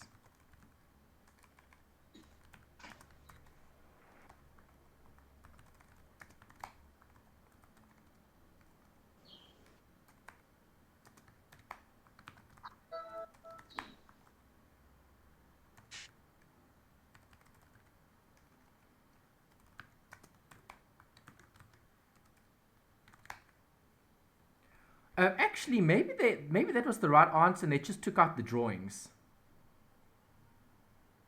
I think that's what they did. Ooh, but now I've removed all of it. What was that? Okay, let me undo quickly.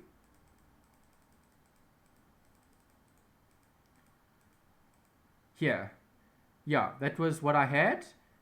Okay, assume 50-50. That partner gets that partner gets that. Great. Okay, so, all right. So, because I know that they like taking out the drawings, hey? Okay, so if we remove the drawings from the current account, so in other words, in the formula, minus the drawings, because I know it has to be right.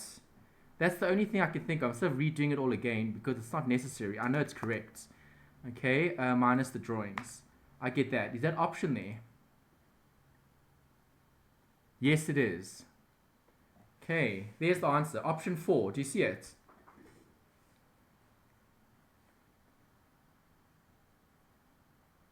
Cheryl?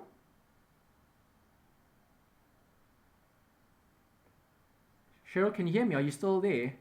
Oh, I've lost you. Okay. Breaking connection. All right, let's get Cheryl back.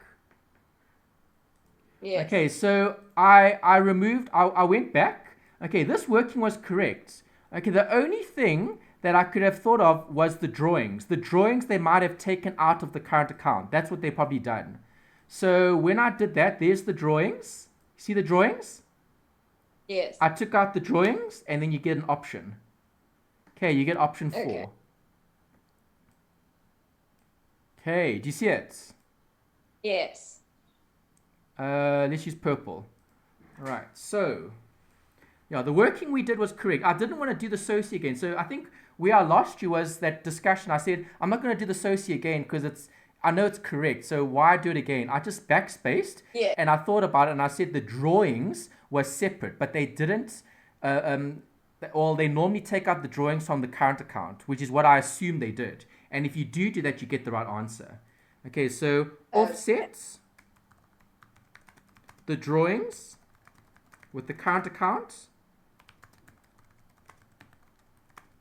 And for question 9, you get option 4. Okay, current account for M is 119710, option 4. It's perfect. Okay. Okay, yeah, so there wasn't, yeah, the working was fine. The only thing that I thought about was that. Take out the drawings from the current account. Everything we did was perfect. You just had to remove that. That was it. Okay. Okay, happy? Yes. Great. Number 10. Assume the correct total for the total comprehensive income was that. Fine. Which one of the following alternatively represents the current account for R? Okay, well, there's it. 206890, option 4 again. Okay, so this can also go in purple. All right, and that's for question 10. All right, perfect. Happy with that one? Yes. Great. Okay, let's save that. Okay, go back to the question paper. 11 to 12, Tabo and Zonki. Okay, they've got partnership. Okay, what do they want? Okay, they want the valuation account and they want the goodwill. All right, so here's a nice short calculation question looking at the valuation account in terms of their share of the benefit, and then obviously goodwill will be calculated assuming, okay, a certain amount was contributed towards the partnership, okay, by the new partner. All right, so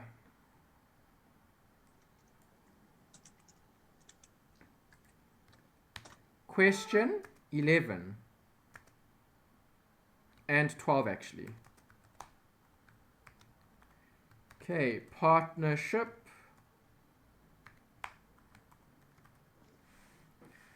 All right, T and Z.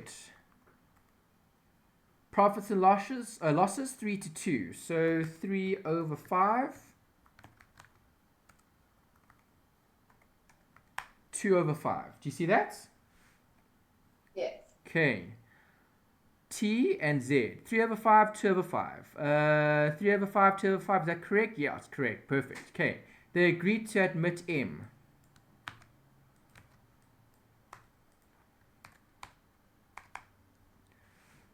Okay.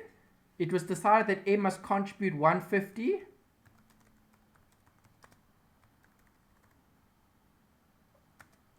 For 20%. Tabo and Zonki relinquished the 20% share, okay, to M according to the ratio of 1 to 2. Okay, so 1 to 2 means 1 over 3 of 1 over 5 And the other partner relinquished 2. 2 out of 3 of the 1 over 5. Okay, so what are they going to have left? This is going to give me, let's see. Ooh, mathematics. Okay, so a third of, so that means multiply. So it'll be 1 over 15. And this will be 2 over 15. Okay, 1 over 15, 2 over 50 gives me 3 over 15. 3 over 15 is 1 over 5, which is correct. Okay, so I need to convert this to 15. So this will be 9 over 15. This will be 6 over 15. Times 3 times 3. Is that right? Yeah, 15 over 15 is the whole company. Great. Okay, so what does T have left? T has 9 over 15 minus 1 over 15 is 8 over 15.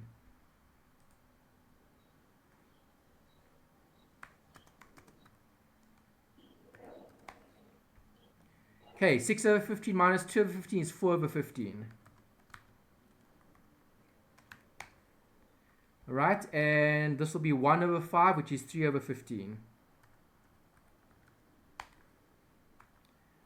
Okay, so 8 plus 4 is 12, plus 3 is 15 over 15. Good, that's everything. Perfect. Okay. All right, so we've got everything. All right, let's have a look at the valuation. Okay, you've got capital, current, current. You've got furniture, vehicles.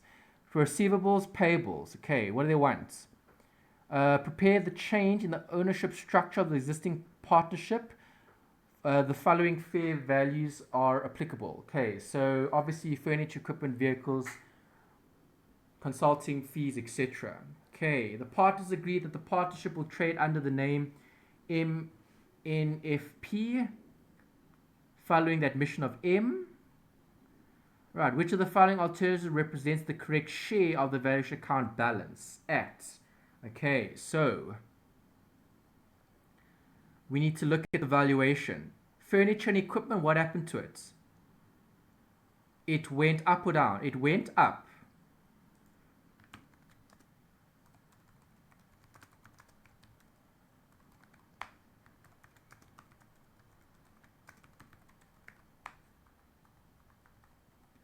All right, how much is the furniture and equipment? 167,500. Less, what is the carrying amount? 105. 105. All right, so the valuation account will be,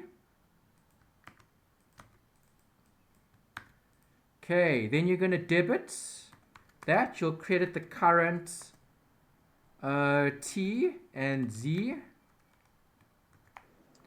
Okay, so T is going to get, how much does T get? T gets 3 over 5. Obviously, Z gets the rest. Okay, there's furniture and equipment. All right, vehicles, did it go up or down? Vehicles went down.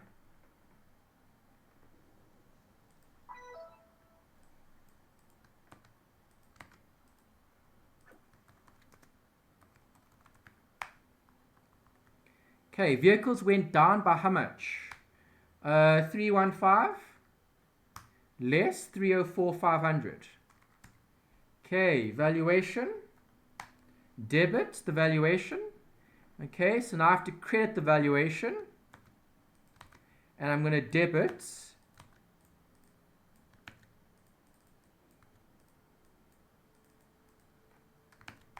T and Z. Okay, so T is going to get 3/5. Obviously, the rest goes to Z. Okay, next. Consulting fees receivable. All right, 76,500. Okay, so let's think about this. Okay, is this a valuation? In preparation of the change in the ownership structure, the existing partnership, the following fair values regarding the assets therefore were obtained. Okay, yeah, you do have to take it into consideration. All right, so consulting fees receivable. Even down, you would credit. Yeah, debit the... Valuation account. No, consulting fees receivable. Consulting fees receivable. If it's consulting fees receivable, what does that mean? It means the fees will be received. Receivable. Receivable means consulting fees receivable. Here. There's it. Consulting fees. Oh, okay, I see it. I see it. Yeah, it went down. I see it. I see it. I see it. There's it. Trade receivables, consulting fees, 82. What is it? 76. Did it go up or down? It went down. Okay, so it's actually this one. Yes. Okay, there we go.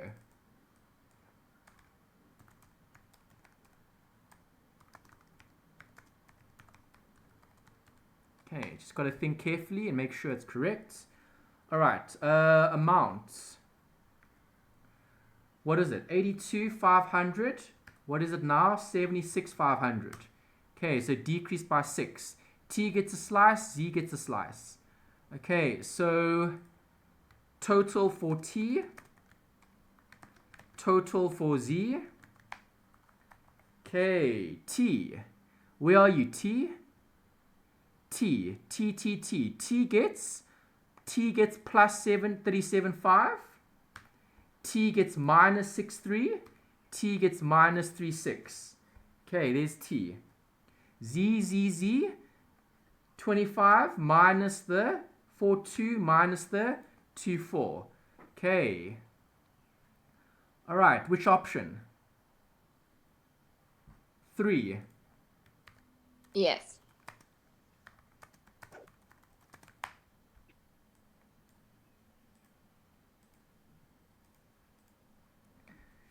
Okay, number 4 says calculate the goodwill. Okay, but they said here assume.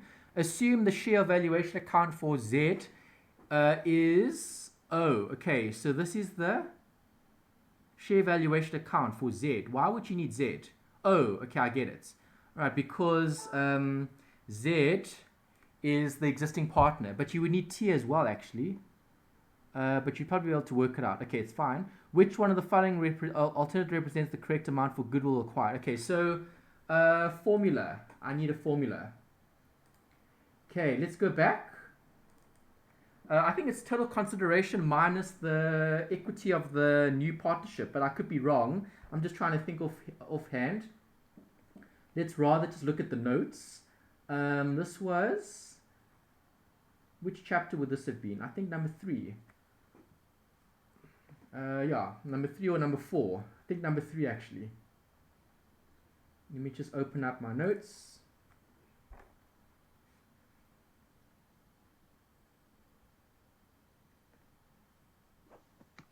Yes.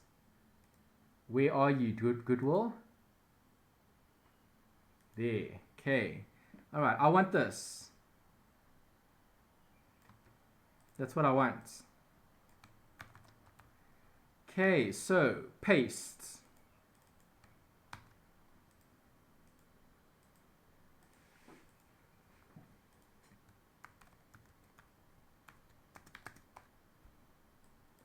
All right, goodwill equals.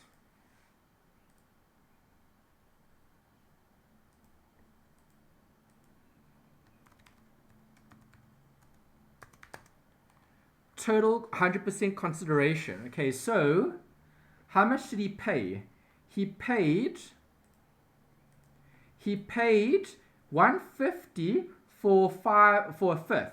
So 150 times 5 is 750 is the total consideration. Okay, so that's the total value, 750. Okay, minus total equity of the new partnership. Okay, that we need to work out. Okay, so we need the question. All right, I need to go back and I need to work out the owner's equity in the company currently. All right, so capital. How much capital does T have? 288. How much does Z have? 192, 200. Okay. All right, we need to allocate the current account to the capital. So, capital for T is good, plus 9. Capital for Z is debit, minus. Minus how much? 22. Okay, so there's the new capital. Obviously, we've taken the valuation into consideration. Okay, so valuation. Okay, where's T's? T's was, where's T's? Here's T's. And where's Z's? There's Z's. Okay, T's and Z's. Okay, T's and Z's. Okay, you've got the valuation. All right, obviously the valuation was what? Positive or negative? It was positive. So that means the credit was bigger than the debit, which it was. So that will increase their capital. Okay, so new capital.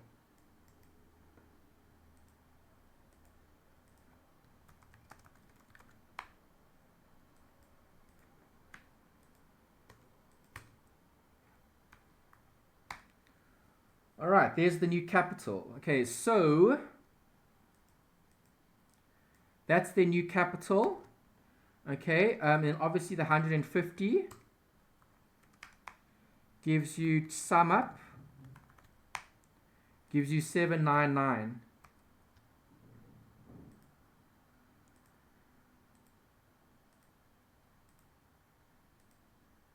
Okay, so what is the total consideration? The consideration was that. That was the consideration. Obviously, the consideration is less than, so there's no goodwill here. Okay, but that's not what they said. They said that you had to assume a negative. Okay, so basically they said here, assume the share of valuation account for Z is 8,000. Valuation loss. Okay, so they're saying, I'm going to copy paste this.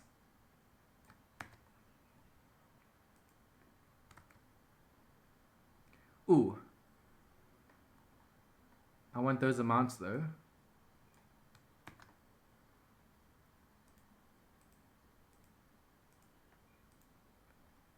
Okay, was that right? I think that's still right. Is that still right? Yeah, that's still right. Okay, great. Okay, so they're telling me that assume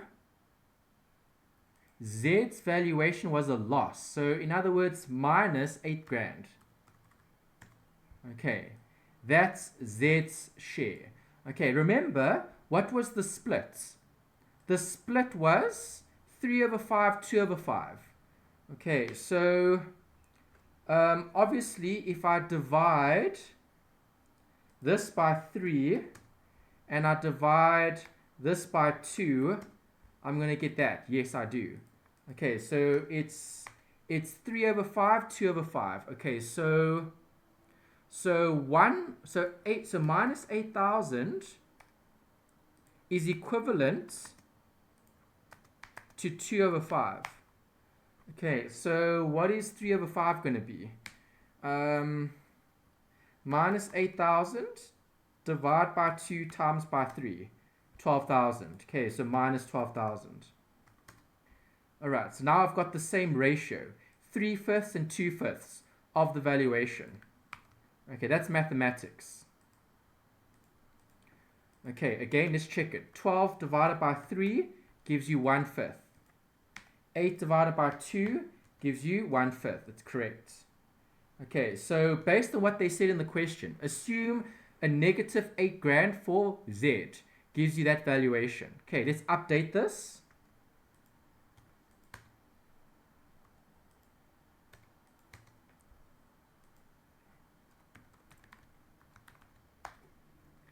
Okay, gives me a new capital amount of 5,972. Okay, total consideration was 7.5. Well, yeah, 750. Okay, now I can finish it. Okay, minus, what is this? 597,200 equals 152,800, option 3. Okay, I really don't like this multiple choice story because you're having to redo calculations again and again and again, which is problematic. I don't know how you feel about this, but I'm not so happy about multiple choice. But I mean, you get the right answer eventually.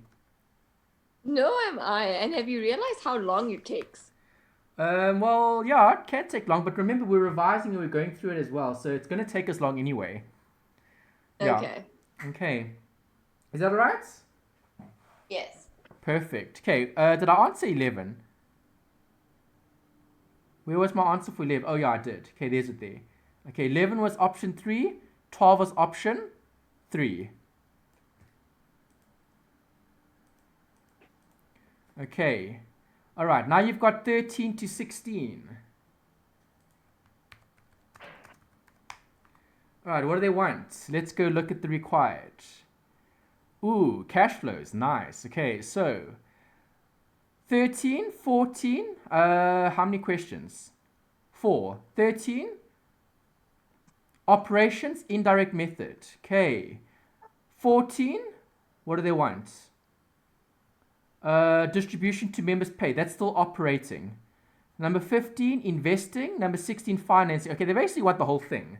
So in other words, just do the whole cash flow and then go look for the right answers. Okay, so let's do the whole cash flow. What method, eh? Indirect. Yes. Was it? Yeah, it was. Okay, great. All right, perfect. So, format. Yeah, let me just draw it up anyways. Cash flow from... Okay, obviously, a tip for you for your exam, have these templates pre-built beforehand. Okay, so draw up a cash flow, have nice templates all ready to be used. That will help you save time in the exam. Okay. Okay, so do that to help you with time, because yes, it's going to be quite challenging to draw all of this up. Okay, operating activities. Okay, indirect, so I'll start with profit. What is it? It's a CC, so profit before tax.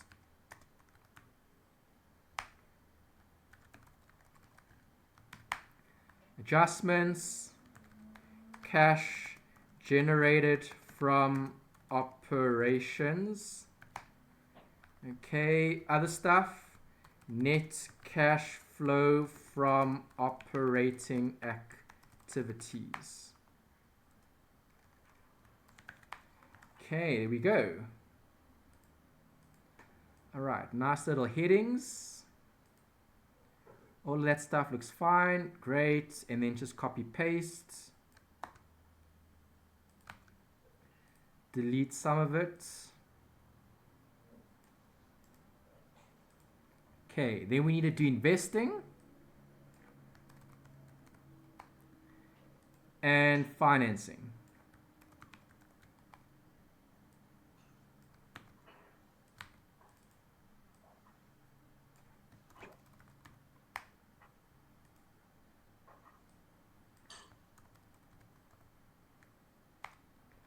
All right, so happy with the structure. Remember the structure from previously, theory.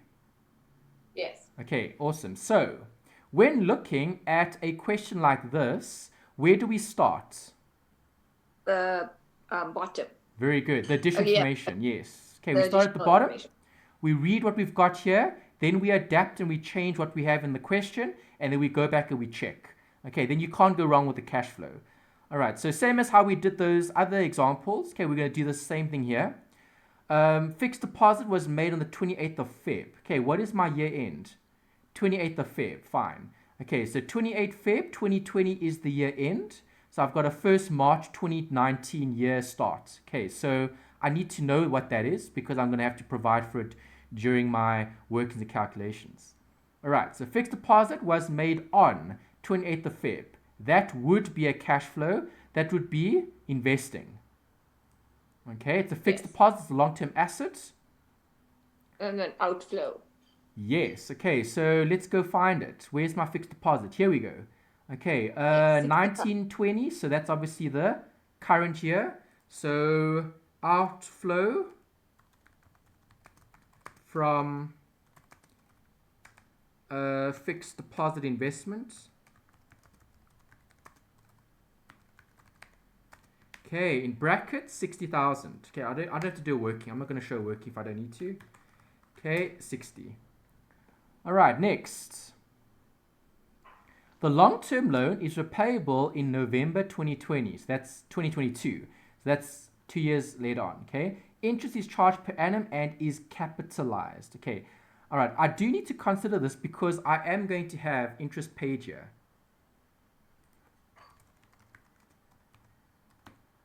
Okay. Obviously, the profit before tax figure, I might have to take out the interest and then I have to provide for the amount that I've paid. All right. So let's look at the interest on loan. Okay. Here. Oh, okay. We do have it. See, interest profit for the year. Okay. This is profit for the year. Where's the tax? I don't have tax here. This is odd. It's a CC, isn't it? It is a CC. Where's the tax? Members' contribution, retained earnings. I don't have any tax here. I've got revenue, cost sales, profit sale of asset, rent, depreciation. Oh, it's under additional information. Let's see. Land and buildings, furniture and equipment, The last purchases. Members of the CC profit distribution, trade receivables, capital contributions. Ah, there we go. Now we've got it. Okay, so now we can work it out. All right, so profit for the year, 337,240. Less tax. Not less tax, add tax, because I'm adding it back. Does that make sense? Yes. Okay, I would have subtracted it to get the profit for the year. Now I'm adding it back. Okay, what is the income tax? 12,760. Okay, obviously there's going to be a tax paid here, which I know is 12,760.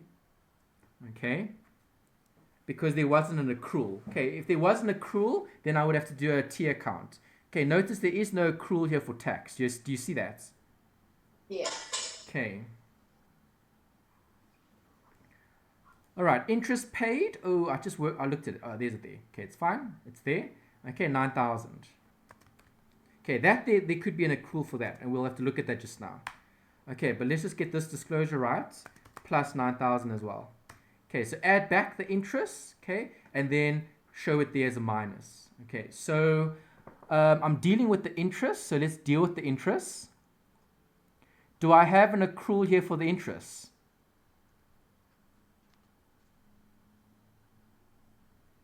No. Doesn't look like it. Okay, but what I do see is the long-term loan here increasing. Do you see that? Yes. Okay, that's going to affect our calculation that we need to look at. Okay, so let's do the working here.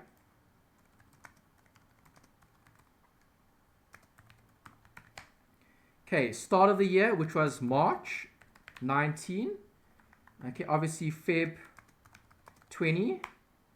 Okay, so what did we start with? We started with 78. What did we end with? 108. Okay, is that right? Double check. Yes. Okay, fine. All right, was there anything else? Nope, nothing. Great. Okay, let's go read the addition information. Okay, they tell you the long term is repayable. Fine. I want to know what the interest is. Land and buildings, furniture and equipment, inventory, members profit, trade receivable. There's no mention about interest, so I can't calculate it. All right, so that tells me that the interest was accrued interest. So this interest expense, which is long term, they said the long term loan is repayable. Interest is charged per annum and is capitalized. Do you see that?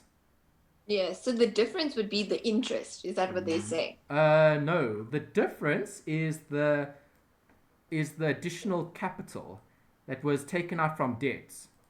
Right, so let me show you what I mean. Ooh. Okay, uneven. Okay. All right.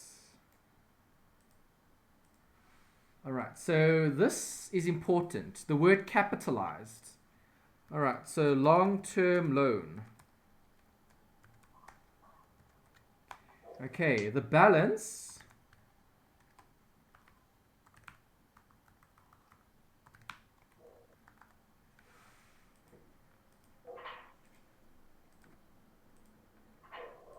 balance 78, balance 108. Do you see that? Yes. Okay, they tell you that the interest is capitalized. So capitalized means added to the value of the loan. So, yes.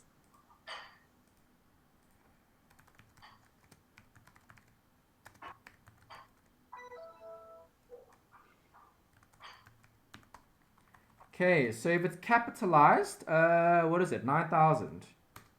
Okay, which side's bigger? This side's still bigger. Okay, so bank.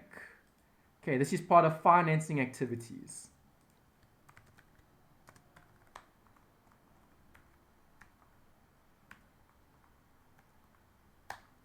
$21,000 financing activities. Do you see that? Yes. Okay, so cash flow from financing activities, proceeds from a new loan acquisition equals 21. Okay, then I can go back. Interest paid, 0. Okay, you don't pay any interest because it's capitalized. Does that make sense? Yes, it was basically just added to the loan amount. Exactly, good. Okay, no land and buildings were purchased during the year. 50% of the selling price of the land and buildings was received in cash, whereas the outstanding amount is to be received in May. Okay, the bookkeeper included an amount owing, was included in the trade debtors account. Okay, so T account for debtors and land and buildings.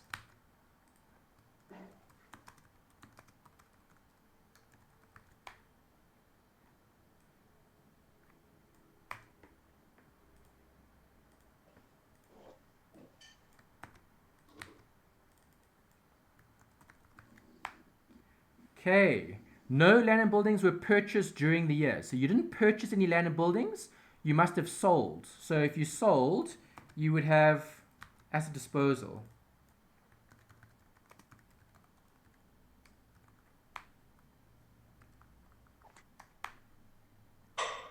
Okay, what else did I read in the question? 50% of the selling price of the land and buildings was received in cash. Okay, so 50% of the disposal was cash. Okay, the other half was credits.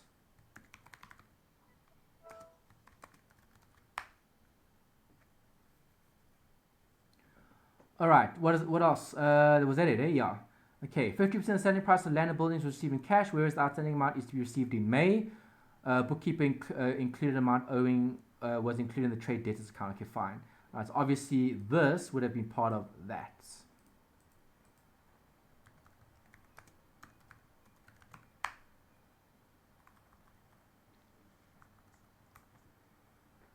Okay, is that it? Yep, that's it. Now we can go look at it. Okay, so I saw profit and sale of the non-current asset. Do you see that there? Land and buildings. Okay, profit Yes. on the sale of a non-current asset is a non-cash item.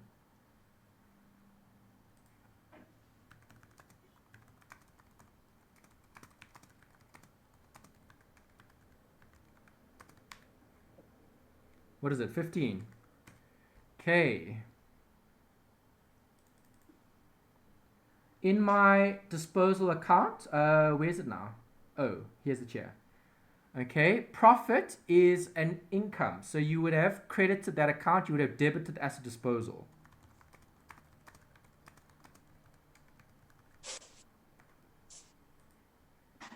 The amount was 15.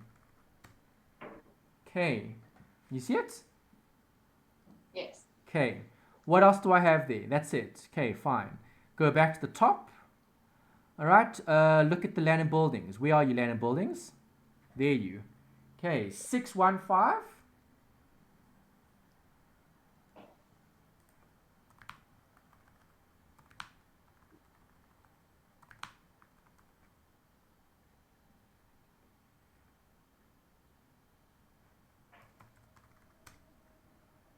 And 435.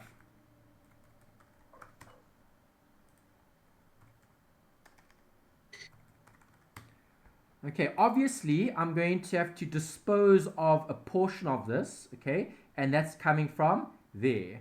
All right, so when I'm looking at the asset disposal, how much did I dispose of? The difference. Okay, so what is the difference?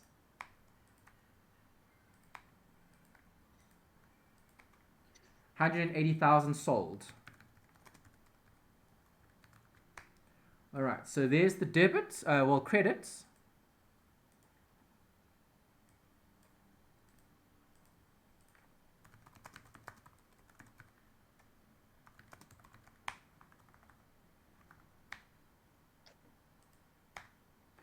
Okay, can I work out the asset disposal? Yes. Okay, there's no depreciation on land and buildings, so half of it, divide by 2.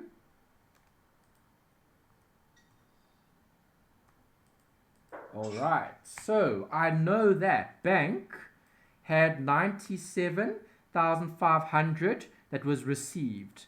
Operating, finance, or investing? Investing. Good.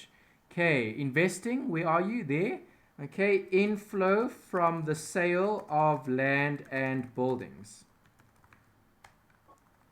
Okay, the sale was how much? 97,500. Okay, debtors would obviously go here.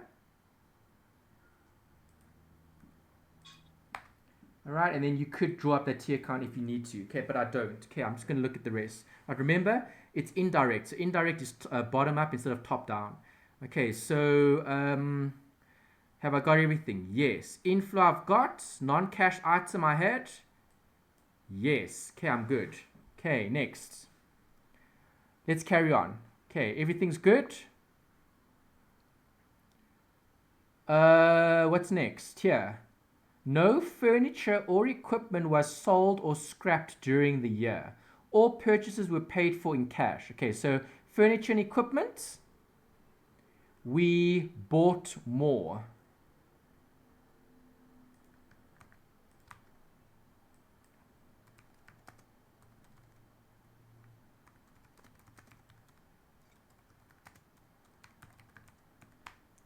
Okay, let's check. The furniture and equipment. Furniture and equipment at cost. There we go. All right, it's an outflow, obviously, so negative 31,200 plus 21. Okay, gives me 10.2. All right, there's my furniture and equipment. Happy with that? Yes. Okay, good. All right, we good? Let's check the next bit. All purchases of inventory were on credit. Okay. All of the other expenses except the accrued expenses were paid in full. All right, so that means that inventory was on credit. The balances are going to change. I do need to know what happened to the balances because I need to add and subtract the movement in current assets and liabilities. Okay, so they're telling me that all purchases of inventory were on credit. That's what they're telling me. Okay, all of the other expenses except for the accrued expense were paid in full. Okay, great. So I actually have to draw up that account, debtors.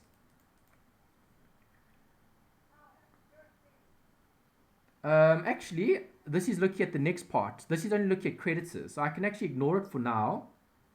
Let me get a liability.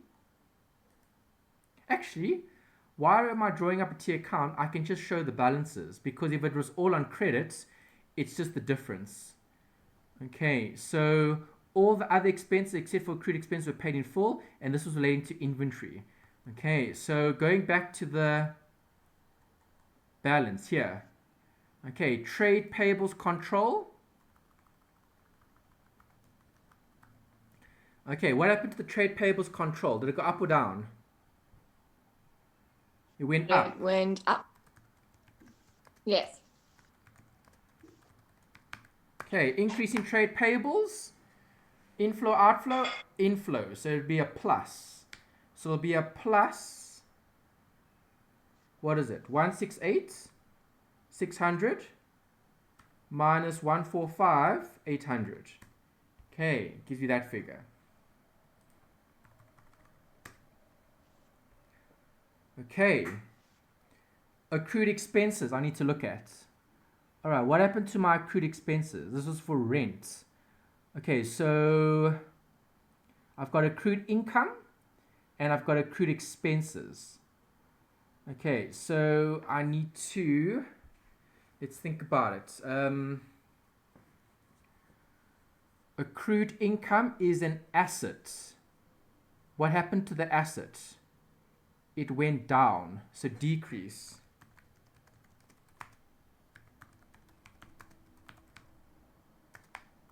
Okay, decrease in accrued income, which would be a decrease, so it's an increase. It'll be a plus. So 12 minus 600. Okay, the accrued expenses is a liability. This went up or down? It went up. So increase in accrued expenses. Okay, so a plus as well. So 18 minus 6 is 12. Okay, there we go. We've got that. Was anything else? Any other accruals? No. Okay, fine. All right, so we've got that. We've looked at the inventory. Okay, well, the inventory we'll look at later with the debtors, the sales. Okay, but anyway, we've got it. Okay, okay, there. Members of the CC decided on a profit distribution. Okay, so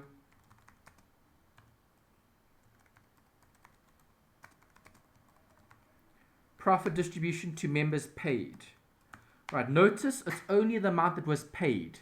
All right, so I need to work this out. This was a profit distribution. This was for how much? 193,600. So let's double check that with my retained earnings, because there could be an accrual for it.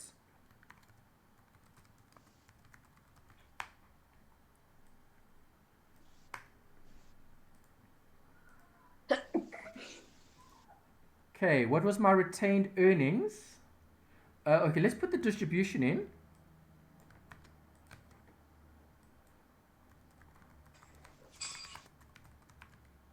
Distribution to members, and then you might have a payable. All right, so go back, let's check. Okay, so if I read it again, the profit distribution was 193,600. So in other words, profit, okay, in terms of the distribution, to members was 193,600. That's a distribution that's payable. Okay, so payable is a liability, so 193,600.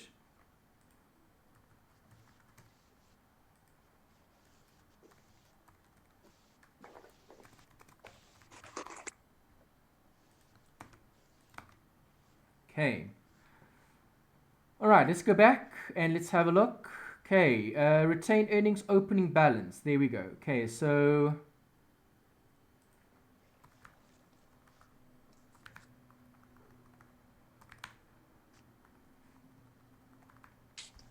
opening 76,200. Closing 60,360. Okay, what else do I have? That's all I have. Hey, yeah, that's all. Okay, then I've got profit for the year. What is the profit for the year? Profit for the year was 337,240.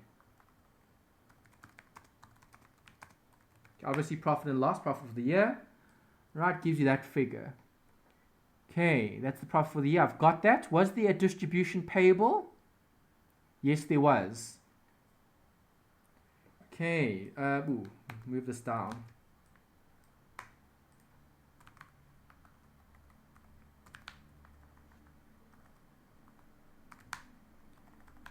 Okay, what is the distribution payable amount? It was 275 at the beginning.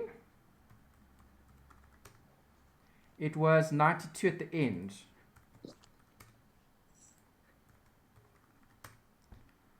Okay, so I've got the distribution. I've got the distribution to members. Okay, I've got the amount. Right, great. So now I just need to balance the account off. Okay, so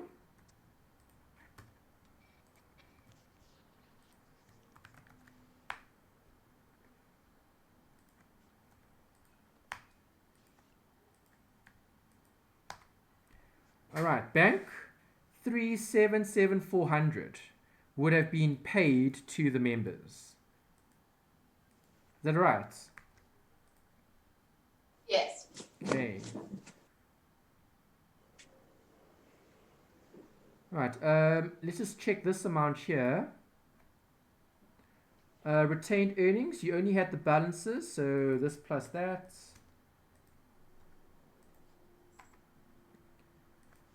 This minus that. Okay. So you got, what is it? 353.080. Let me just think now. This is retained earnings. If it's retained earnings, it would have been a credit, yeah. So the balance would have been there. Okay, the profit they made, which was after tax, right? And that was after tax. The 337,240, yes. Okay, and then they gave you the opening balance. That was the opening balance. So that was right. Okay, and then if I'm looking at the retained earnings, what would the debit have been for? Let's think about it. To me, this debit would have been a distribution.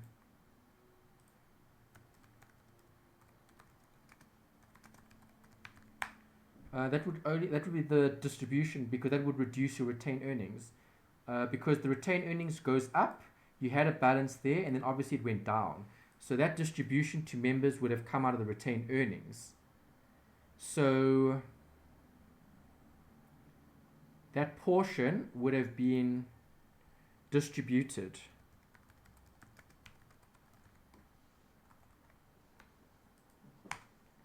Okay, and then this portion would have been an amount that you would have recorded against your distribution payable. All right, so this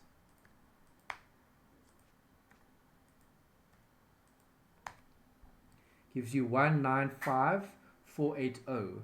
Okay, that portion also needs to go here actually. Okay, because that came from the retained earnings. Right, so that actually has two amounts, so this needs to change. Yeah, so sum up. That's the balance, that's the balance, that's the balance. Okay, so that amount goes up. Okay, so yeah. All right, so if we've redrawn those accounts, okay, we've got the retained earnings, okay. There's a portion there, obviously they would have been paid, and the portion, the total, the final amount is 536,880. That's going to go here.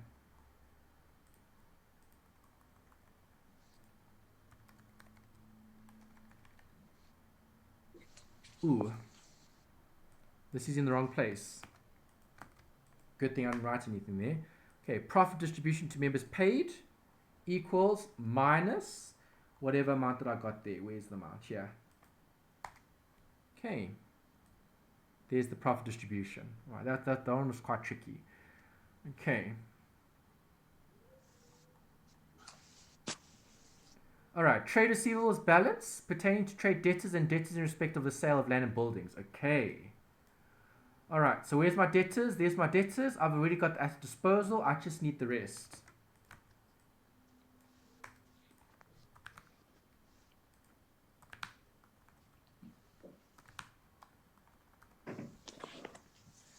What is my debtors figure? Trade receivables control 111. At the end, 210,900.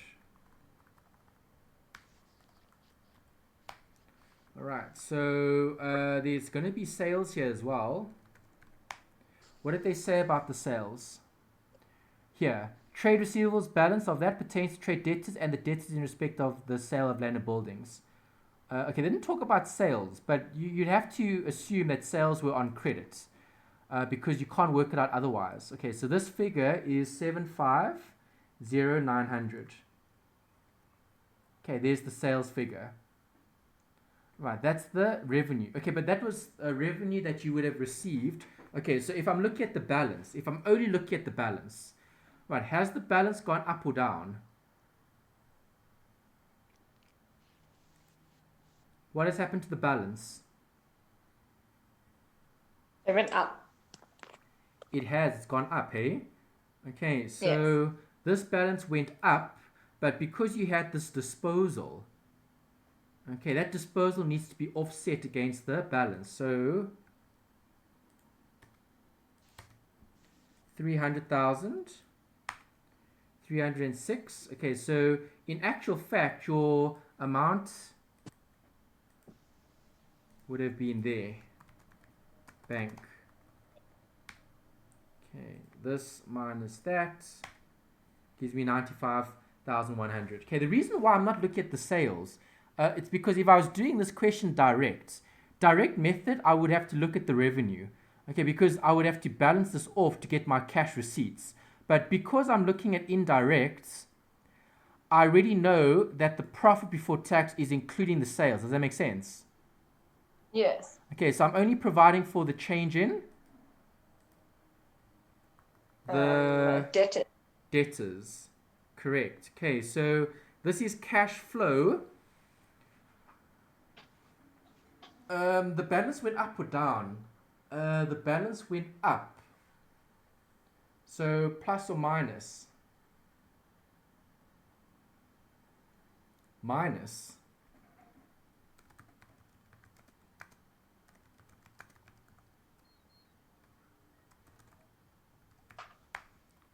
Okay.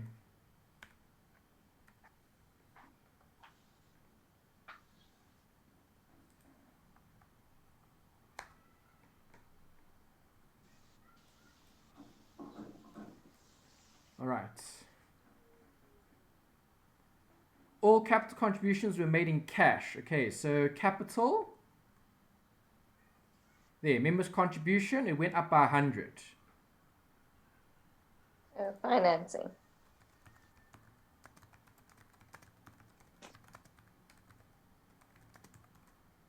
Would it not be financing?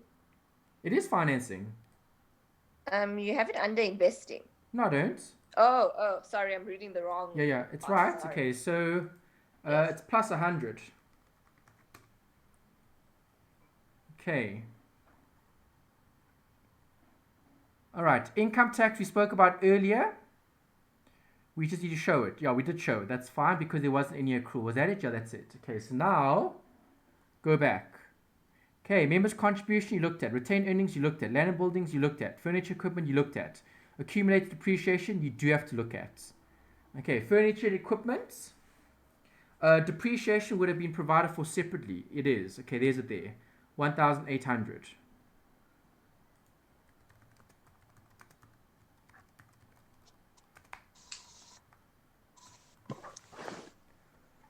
Okay, so I've looked at that. Inventory. Have I looked at? Let's check. No, I haven't. Haven't looked at inventory.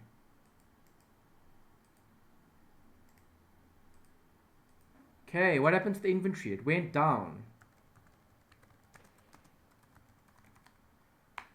Okay, decrease in inventory. I didn't show inventory here, did I? No, I didn't. We have to look at it. Yeah, we have to look at it. Okay, so inventory, how much was it? It's a decrease in inventory. A decrease in inventory would be an increase. It'll be plus. So it'll be 150,600 less 144.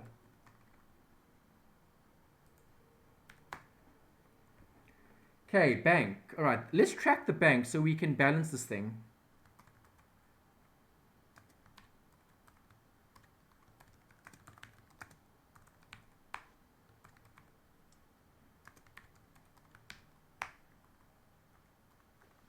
You could have actually done this using direct actually, and then you could have still got it right even if they wanted totals, because direct or indirect, those totals will be the same.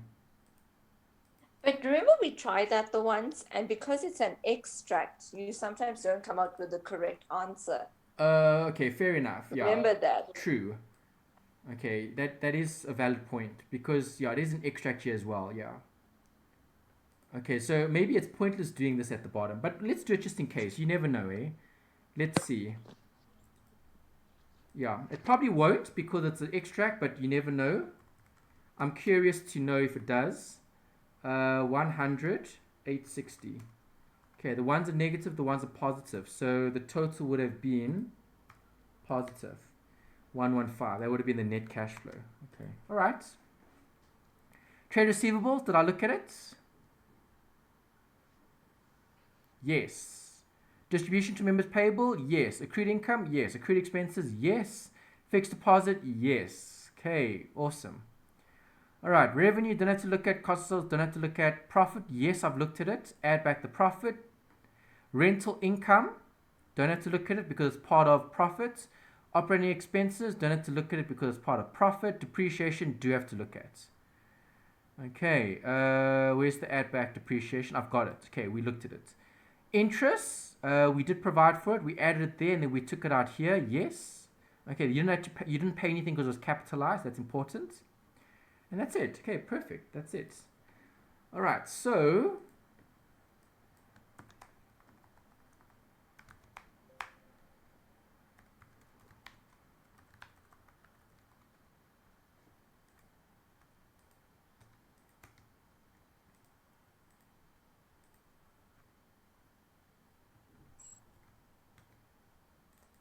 paid minus. All right, so I've got to subtract all of that. So it'll be this minus that gives you that net cash flow. Okay, operating, financing, investing.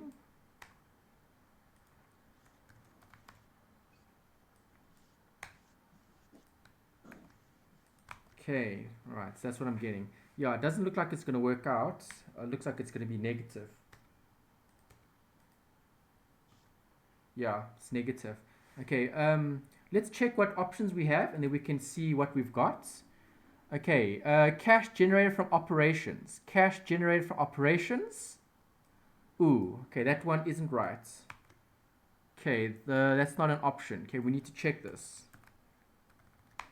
Okay.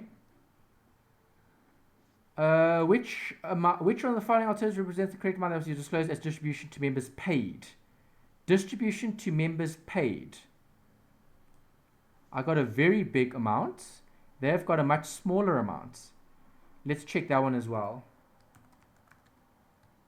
Something went wrong. I think it's that retained earnings bit that I was questioning earlier, but it's fine. We'll check it again. We'll go through it again.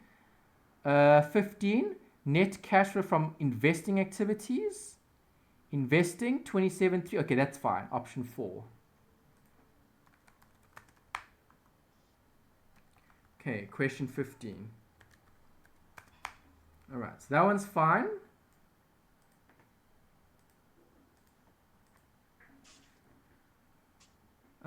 Which is how presents the net cash flow from financing. Financing, 121, that's also fine.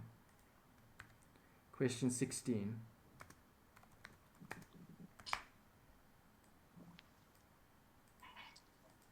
Okay, so problem is with the operating. Okay, so I know I need to fix this one. Let's fix this one first because if I fix 14, 14 is going to help me fix 13 because I'm looking at the cash generated from operations. Okay, so let's go back and let's re-look at this point. Okay, so I'm going to go and redraw those accounts, these ones.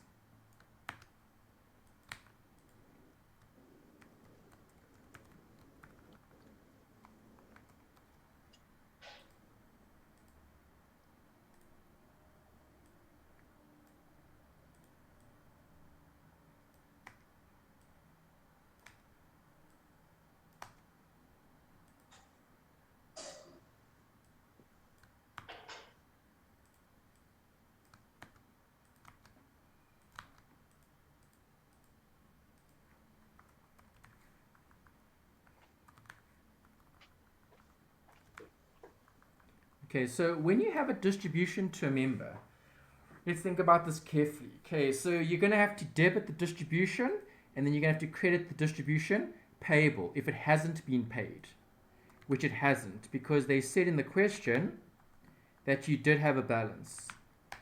Okay, so let's go back. Let's take the balances. Retained earnings. Opening balance.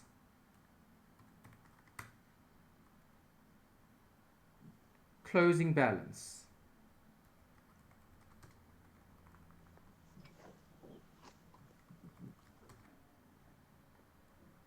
Land and buildings, okay, we're looking for this, distribution to members payable.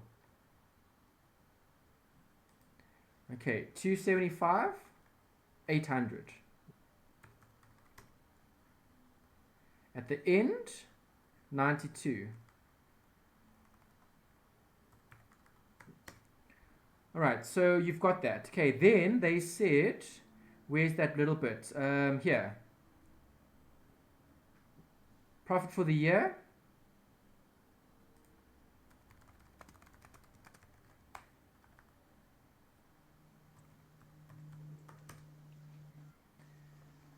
Okay, let's read that line again. Where is it? Here at the bottom.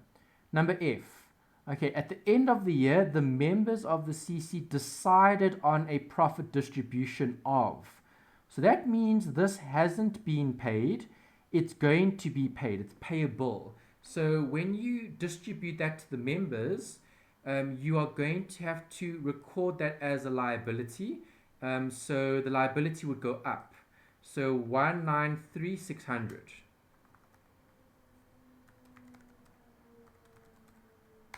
Okay, that distribution would be paid to the members eventually.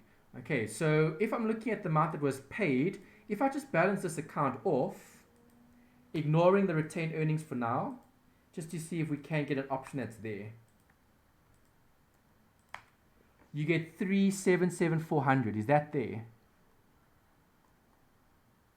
Yes, it is there.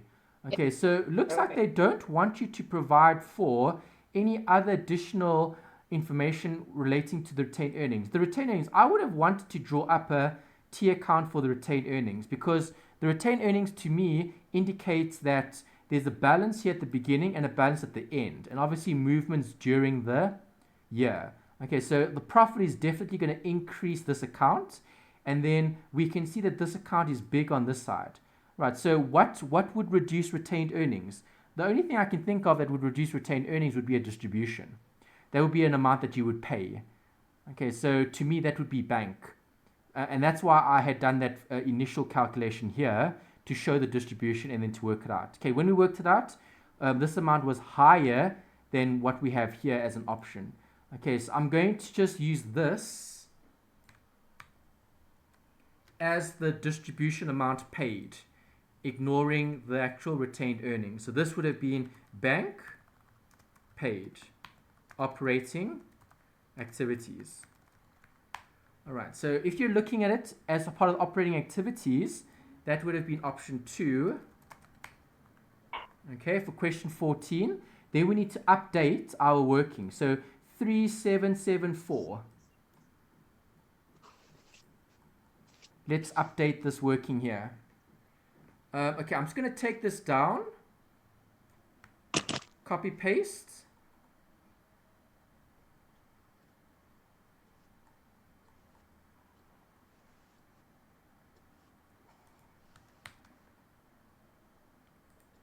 I hope the amounts are all the same. They might be different. Let's just copy the amount separately.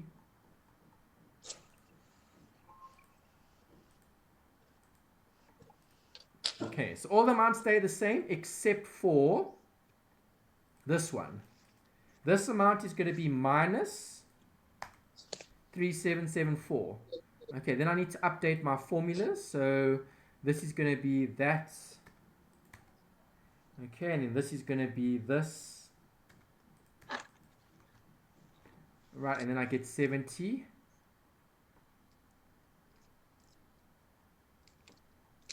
70, 78, 260. What option do they want? They said, which one of the following alternatives represents the correct amount that must be disclosed as cash generated from operations using the indirect method? So cash generated from operations means this figure. Okay, so actually this figure won't affect it. You're looking at this. So here I've got 3119. Here they've got a bigger amount. Okay, so there's something wrong here. Okay, so let's go back and have a look at each of them separately. All right, the profit before tax. Do I have the right profit before tax? Profit for the year, I've got it. Okay, I've added the tax because, let's see, you would have subtracted it, so then you have to add it back. That is correct. Okay, the interest, you would have subtracted it. You've got to add it back, which I did. I added it to the amount. Okay, and then obviously you'd have interest paid here, which is a negative. That's fine. Okay, that is correct. Okay, there's nothing wrong with that. Right, cost of sales, don't need to look at it. Profit on the sale of the non-current asset is 15. Okay, 15. Oh, okay, there's a mistake. Okay, if it's a profit on sale, I added it back. You're not supposed to add it, you're supposed to subtract it. Does that make sense? Yes. Yes. Okay, that is a mistake. Okay, that's an obvious mistake. Okay, you can't add it back. Then you're adding it again. You need to take it out because the profit would have been in the profit before tax. So that is a mistake. That we need to fix. Minus. Okay, so let's update. Okay, so I fixed that. Minus 15,000. That gets updated. Do we have an option? Still not. Okay, so let's check what else went wrong. Okay, let's go back and let's have a look at the other figures. Okay, so members' contribution, retained earnings, land and buildings, furniture and equipment, depreciation we did look at. Okay, the depreciation we checked it as 1.8. It went up by 1.8 here and we disclosed it here as 1.8. That's right. Okay, and I did add it back. Yes, I did. Okay, so that's correct. That's fine. Okay, inventory we need to look at. What is my inventory figure? Inventory was a decrease. Decrease in inventory. What happened to inventory here? Inventory decrease. It's correct. Okay, a decrease in inventory. Let me just double check this. Let's just make sure. Where's the study guide? Here. Okay, let's just go to any indirect question.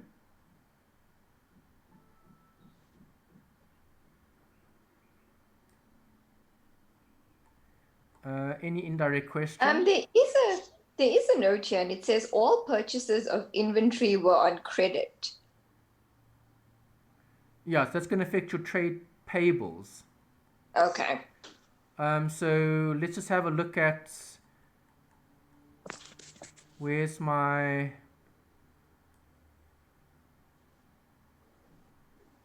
indirect question. It's the last one. Is it the last chapter? Yes.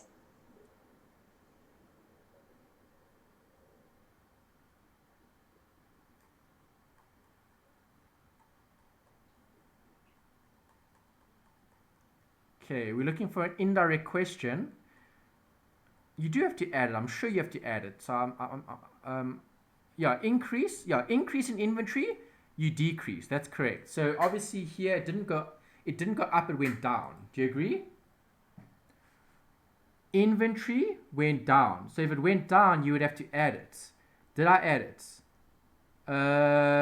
Decrease in inventory, I added it. Yes, that's correct. Okay. All right. Bank, trade receivables. Trade receivables, we did look at.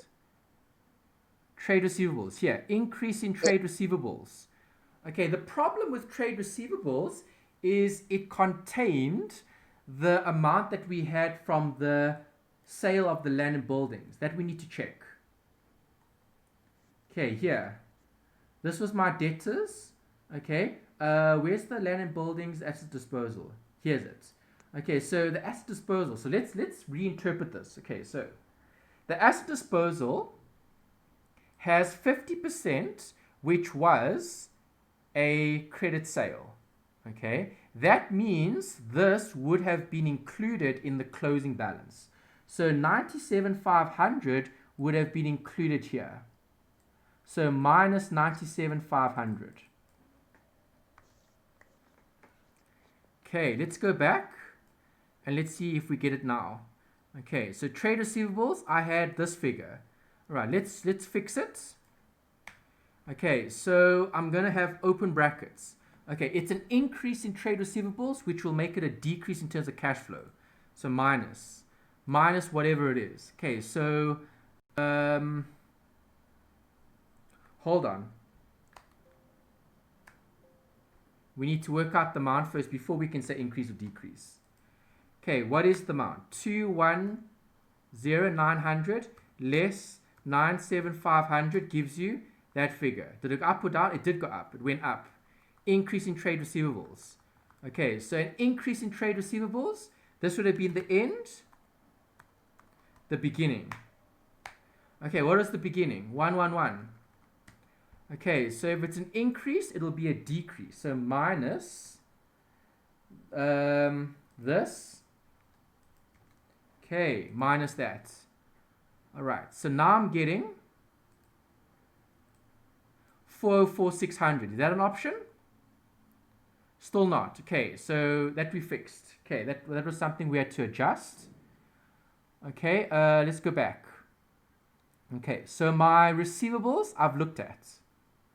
The loan, the payables. Okay, what happened to the payables? The payables went up. If the payables went up, increase in trade payables, you have to add it. Double check.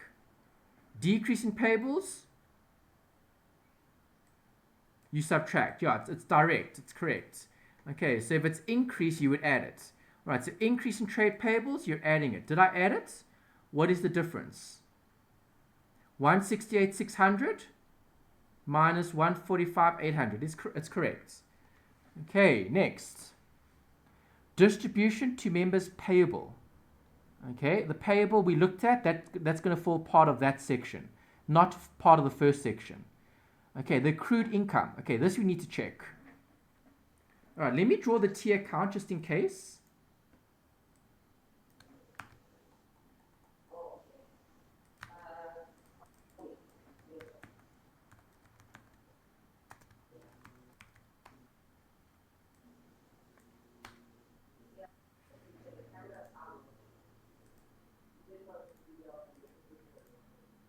Okay, accrued income for rent receivable.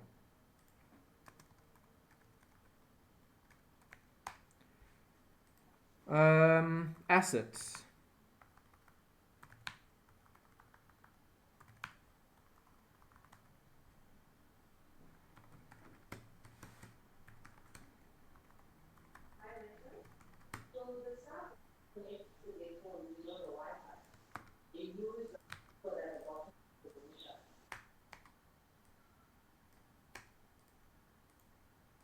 Okay, rent income. What is my rent income here? My rent income is 7,200. Is that right? Looks right. 7,200 is rent income. That would have been disclosed in the statement of profit and loss, so you would have closed it off to profit and loss.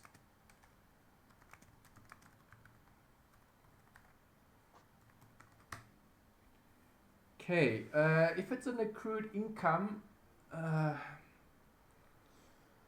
accrued income is an asset. So, sorry, I'm just stretching. Accrued income is an asset. If it's an asset, it means you haven't paid for it yet. So the accrual is going to go through to your rent income. Okay, so your rent income amount would have been paid. So this would have been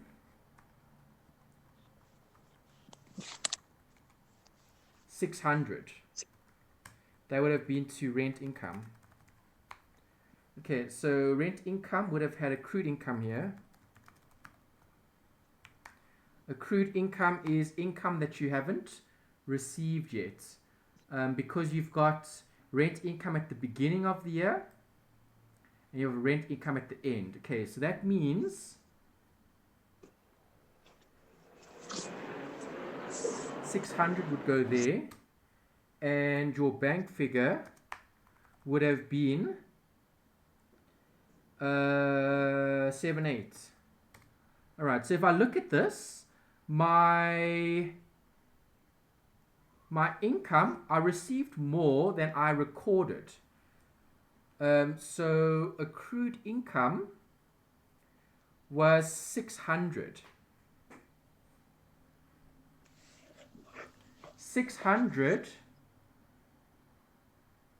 Am I adding or subtracting from my profit for the year?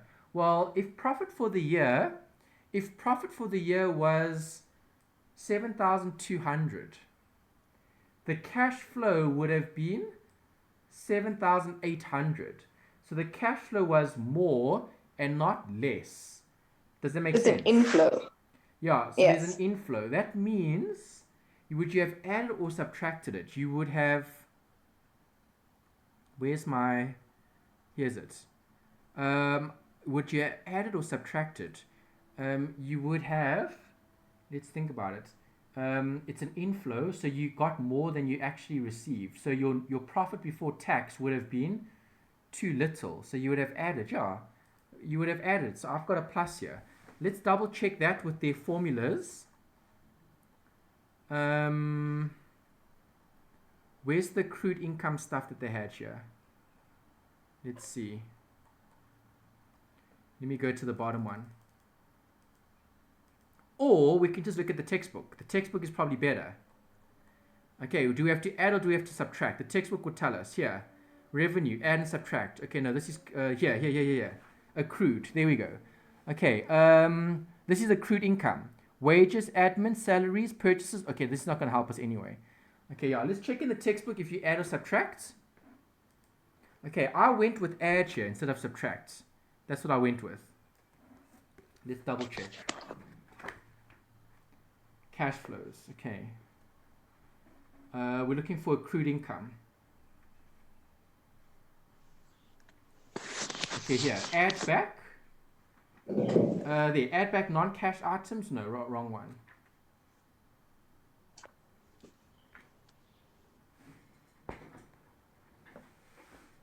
Here we go. Okay, page, okay. It's going to be in chapter 7, cash flow chapter. Somewhere in the middle, there's receipts from customers. Okay, then they talk about income received advance, income in arrears. Okay, so income in arrears is income, accrued income. Okay, so step number 1, you have to add income in arrears. You add the beginning and you minus the end. You add the beginning and you minus the end. So, you add the beginning. What was my beginning? You add the beginning. Where's my beginning? 1, 2. And you subtract the end. Yeah, I'm going to get the same answer. I'm still going to get plus 6. Yeah, I definitely are going with plus 6. There's nothing wrong with plus 6. All right, that one we've checked. Okay, accrued expenses. Let's check that one. Okay, what do we do with an accrued expense? Let's just look at the formula. Let's go find accrued expense. Is it accrued? Yeah, it's accrued. Okay, accrued expense. Here. Accrued expense. Calculation of expenses paid for in cash. Okay, add the expenses in arrears. And subtract the prepaid expenses at the beginning of the year. Okay, subtract the expenses in arrears and add the expenses prepaid at the end. Okay, that's what we're looking for. We're looking for the expenses prepaid. Not prepaid, accrued.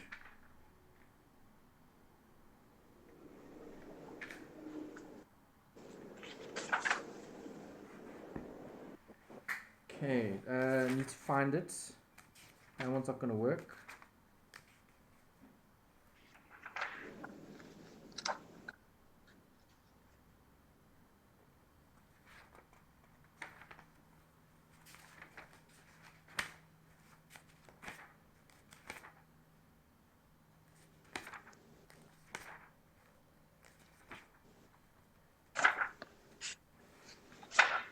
Okay, so let us draw up that account and then we can show it, same as what I did here, and then we still get the same answer. The accrued expenses for what? It was for salaries and wages, hey? Okay, so where's Yes. my salaries and wages from before? Did I draw it up? No, I didn't draw it up. Maybe that's the problem, yeah. Okay, let's draw it up.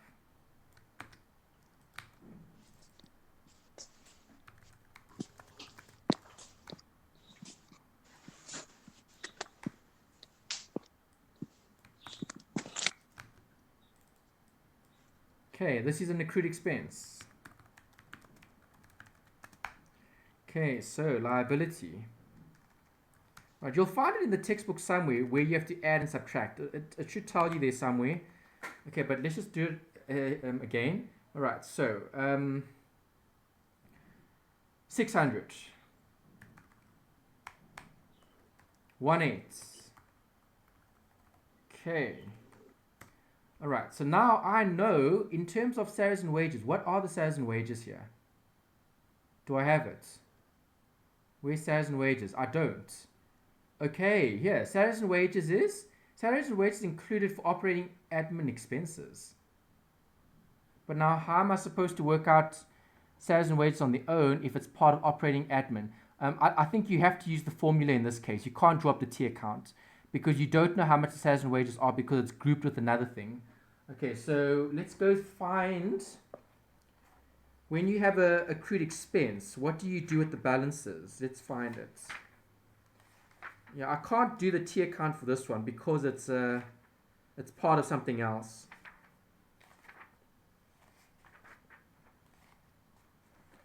Okay, it must be here. I think this is the right thing. Let's see. Calculation of expenses paid for in cash, okay.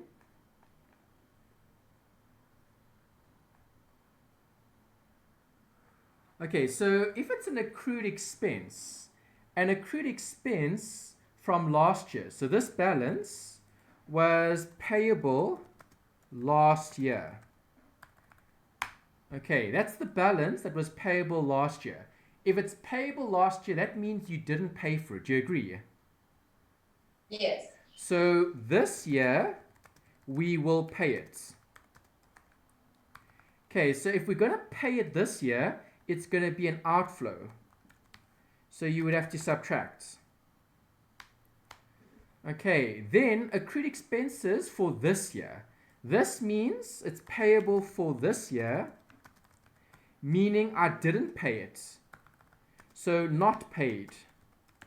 So it's going to be an inflow because you're going to add it back because you wouldn't have paid it. It's overstated.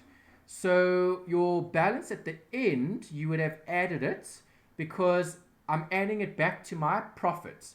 Okay, I'm adding it back to my profit because I didn't pay it. Do you agree? Yes. I'm subtracting this because I did pay it. So there we go. We've got the answer. Minus plus. Okay, let's apply that here. Okay, so accrued expense. We said we're going to subtract the opening balance, 600. We're going to add the balance at the end, 1800. Yeah, it's the same answer. I'm going to get the 1, 2. It's nothing. Yeah, there's nothing wrong with the logic. It's correct. Okay, so we've confirmed it. It's right. Okay, minus 6 plus 18 gives you 1, 2. That's fine. Okay, what else do we have? Okay, payables. Did I look at the payables? Yes, I did. The loan. Okay, where are we? We're here, hey? Okay, the trade receivables we haven't looked at. That's something we need to look at. The trade receivables. Hold on. Did I make a mistake here? Is this the right one? Yes, this is the right one. This 28,000 was for payables. Payables was that figure. That figure was correct. It went down. It went up. So it went up. There's an inflow. Which is a plus. Yes, that's correct. Okay, and then the receivable. I'm just looking at the receivables again. I took out the 97,500. I even remember doing a working separate, and then we checked it out. It was plus, what was it, plus 3 or something.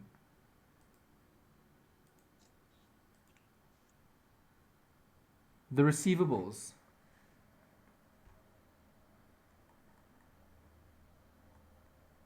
Or where was I correcting it? Was I correcting it here? Oh, yes, I was correcting it here. That's the correct one. Okay, so I'm correcting this one. Okay, I was getting I was looking at the other one. That wasn't the right one. Okay, so I was looking at this one. This is the one that we fixed. That's the one that we're fixing. Okay, so what did I write here? Okay, there, those two figures, copy paste. That needs to go there. Okay, all right. Sorry, I'm getting confused with the two different answers. Okay, so this is the one that I was checking. Okay, we checked everything and we had identified this as trade receivables. Yeah, that was fine. That was fine. Okay, was there anything else? The depreciation. The profit I minused instead of adding it. What did I do here? Add back the profit. What should we have done? We should have subtracted it. Okay, yes. Subtract the profit. Okay, so subtract the profit minus. Okay. All right, so here we've got that. All right, so we've got 3,746,000. 37. Oh, thank goodness. Okay, it's there finally. Sure. Okay, so I think I even corrected this twice. Sorry, I corrected some of it at the top and then I correct some of it at the bottom. Where was that other one? Here's the other one. Okay, and then it wasn't working out. Okay, but now it works out. Okay, all right. So yeah, the right answer was the one at the top. Okay, I had to fix this. That was the problem. That was the one that we fixed here. Okay, and then the other problem was this. I added instead of subtracted. Okay, that we double checked, triple checked, quadruple checked. Those are fine. There's nothing wrong with those. Okay, and everything else is fine. It was just that one. It was this one and it was that one. Those were the two we had to fix. Okay, and then we get option 3. Yay. Okay. 3,746,000. Yes, finally. Okay. All right. Okay. All right. Bit tricky. Yeah. Just be careful. Please don't make the same mistake as I did. Okay. So when you have a profit on sale, you're subtracting it because it would have been added there. Does that make sense? Yes. Okay. That's important. Be careful with that. All right. And then I think the mistake here was the balancing. The actual amount. When I did that, where was that account? Okay. It's easier to do it this way. Okay, to remove the included balance from the land and buildings. Okay, I think I might have made a mistake with the T account and that's why it didn't work. When I did it this way, it did work. Okay, I can correct the T account. You will get it correct eventually. Okay, but obviously the initial working wasn't correct because here in my debtors, I had, what did I have here? I had the amount on this side. You see, that was wrong. Okay, the amount should have been 2,400. Okay, so the balances, this amount, that balance had to be subtracted by 9,500. So my balance, this balance, okay, that balance, the 9,000, the 9150, which side was bigger here? Was this side bigger? No, that side was bigger. Yeah. But if it's an asset disposal, okay, let's think about this. If it's an asset disposal, the proceeds, half of it. Oh, I see it. Half of it. Notice I didn't put half of it. What did I put? I put the full amount. That's the mistake. Okay, what was it? It was 50%, eh? There we go. 50%. 9750. This figure should have been 9750. Okay, that was the problem. See? It worked out. Okay, so whether you did it this way or whether you did it that way, okay, the problem was with the amounts. Okay, this should have been only 50% of the total. Okay, I put the whole figure in. That was wrong. Okay, I wrote it down. I didn't reference it correctly. That was the problem. Okay, sorry, mistake. Okay, it would have balanced if I just used the right figure. Okay, all right, but yeah, at least we know what went wrong. Okay, mistake number 1. Obviously, I added instead of subtracted. That's bad. Okay, don't make the same mistake. And then this account, obviously there was an error with the T account. Okay, I showed the full amount instead of the net amount. If I not the full instead of the 50%. If I show the 50%, then I get the 2400. See, there's the 2400. Then it's perfect. Okay, the 2400 must be there. Okay, there's the 2400. It must be there. Okay, all right, yeah. So some errors there, but at least we've got it now. Okay, option 3. All right, can we save that? Is that all right? Yes. Perfect. Okay, let's save that. All right, what's the last 3 questions? 17, 18. What do they want here? Okay, here they want disclosure. Non-current assets in the financial position, current assets in the financial position. Perfect. So we just have to do financial position.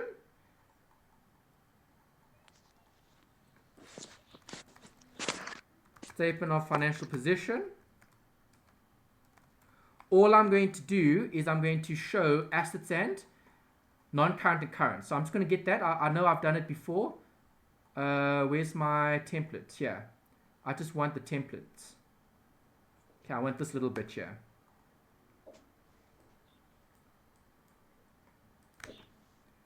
Okay.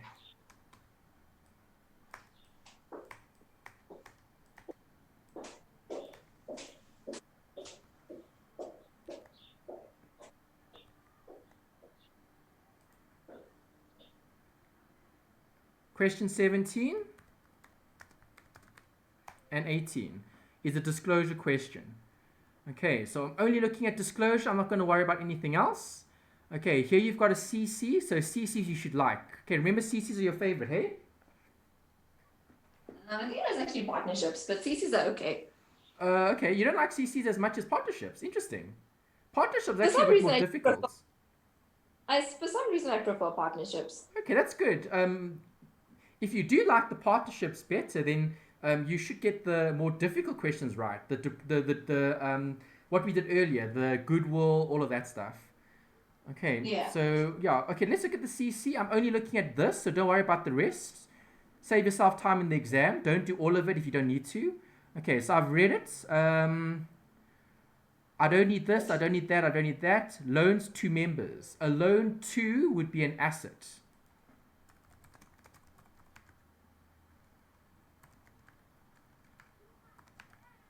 Okay, I've got loans to H, and I've got loans from. Loans from would be a liability, ignore it. Land and buildings, I need it. Okay, that I can put. Let me put the amount in as well, just to insert the figures, then we can just work it out. Okay, 8.25 million, and the loan to H was 1,312,500. Okay, great. What else? Equipment. Okay, equipment at cost was 1,781,250. Okay, accumulated depreciation means minus, so subtract. Accumulated depreciation 300,000. Okay, trade receivables. Trade receivables 492,195. Okay, bank 80,625. Investment in L. Investment we would assume long term, unless told otherwise. Okay, investment in L was 1.5. Okay, inventory 1st March. Okay, inventory, we don't show the opening stock, we show the closing stock.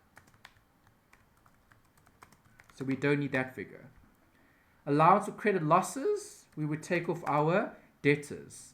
37,500. Settlement discount granted, you wouldn't show that in the statement of financial position. Okay, provision must still be made for depreciation. Okay, so I need to work out more depreciation. For what? For equipment.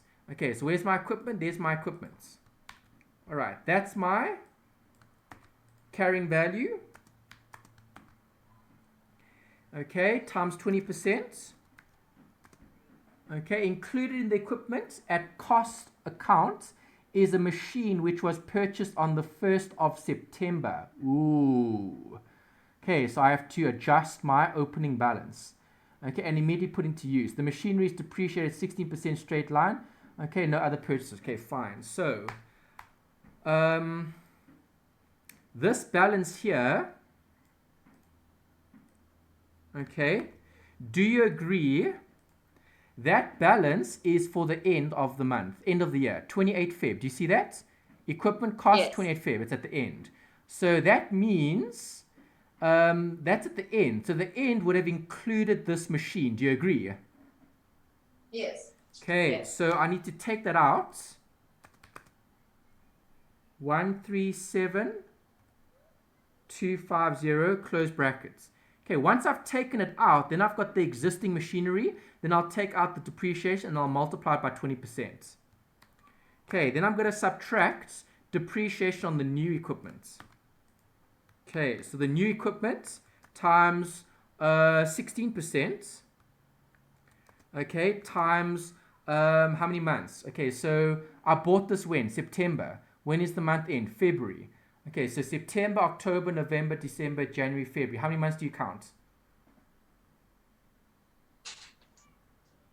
So, sorry, wait. From? September to Feb. September, October, November, December, Jan, Feb. 6. 6, I agree. Okay, equals. All right, there's our first answer.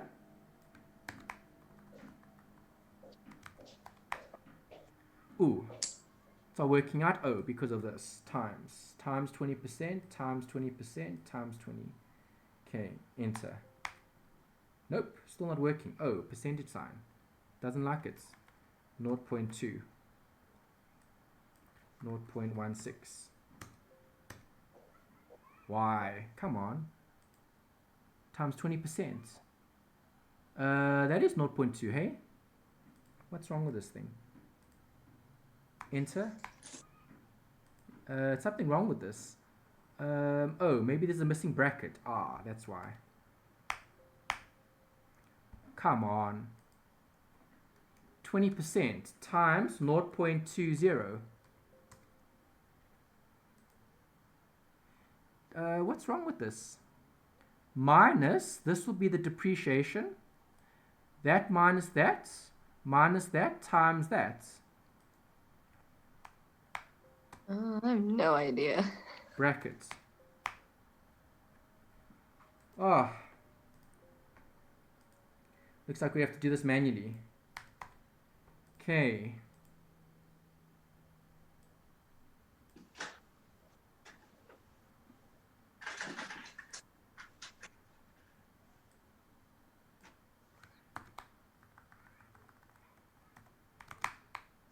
Okay, there's the costs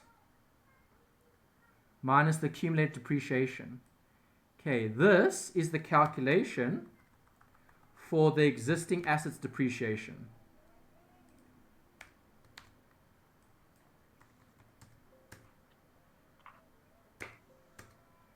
Why?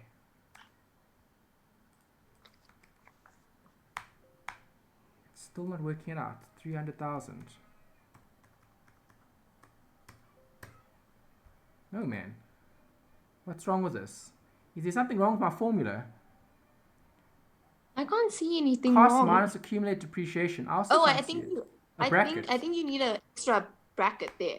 Ah, yes. Thanks. There we go. We are. Okay, existing. Okay, and then new. All right, let's try to do the new. Okay, where's the new? Here's the new.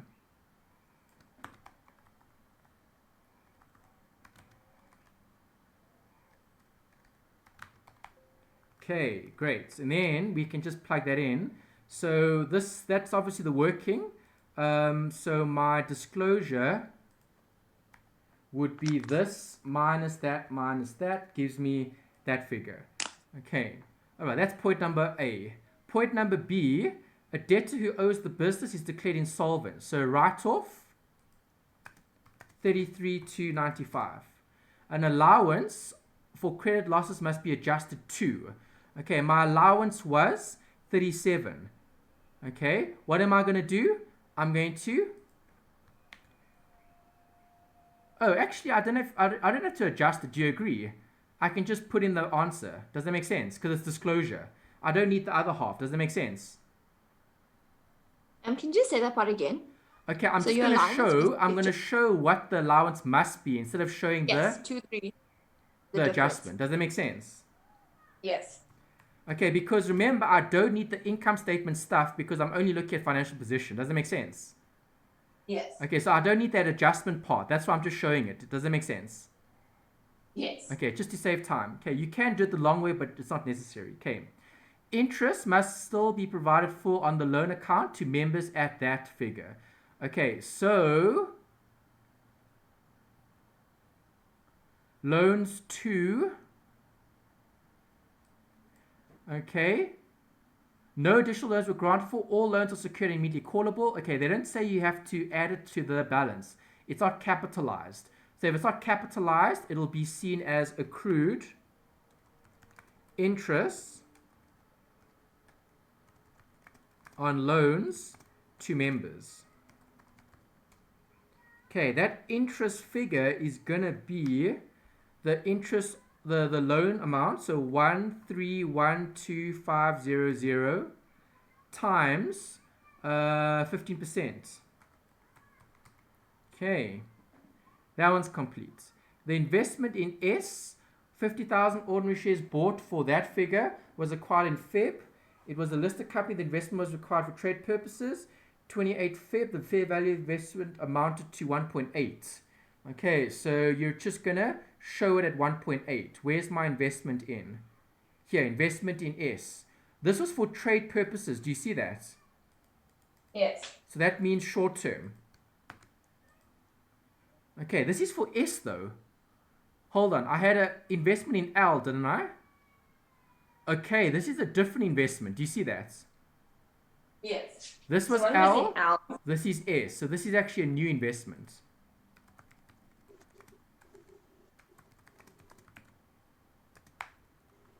Okay, the investment in S is just going to be 1.8. That's it. All right, the closing inventory was that figure. There we go. Closing inventory, 189375. Okay, now we can just wrap up.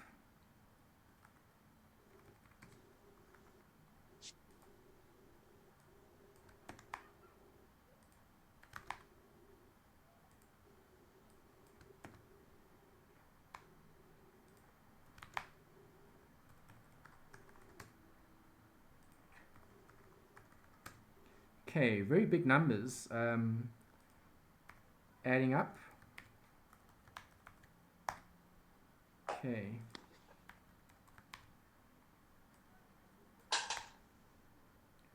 All right.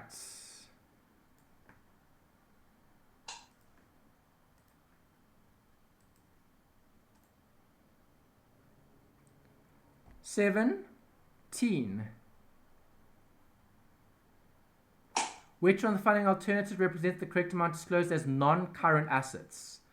Non-current assets, I've got a much bigger amount. Let's see their current assets. I've got a much smaller amount. Okay, so there's a problem. Okay, I've got disclosure-wise, I think they've put something somewhere else. I think the investment in S. Investment in S is short term.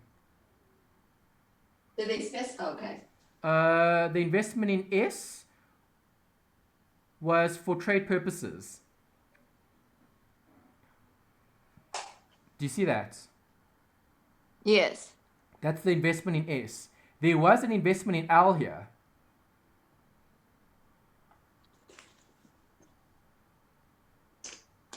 Okay, what else did you have? That was it. Okay, so all I can think of is maybe the loan to member. The loan might be short term. Let's just check that. Where's the loans? Here. Yes, all loans are unsecured and immediately callable. There we go. That's short term. Immediately callable means short term. Short. Okay, that needs to go here. Delete. All right. I think the investment in L, maybe they've put that as short term as well because we still don't have an option. Do you see that? Yes. Okay, so let's take the investment in L. Let's move it down. Okay, let's update our answer. Okay.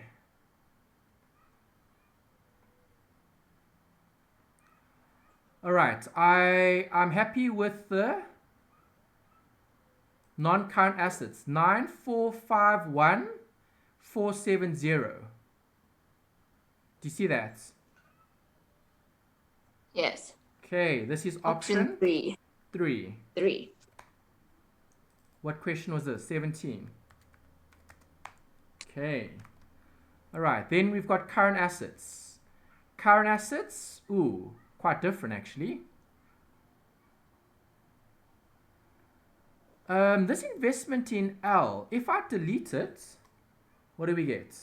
Ooh, okay. Do you Option see? 4. I see errata.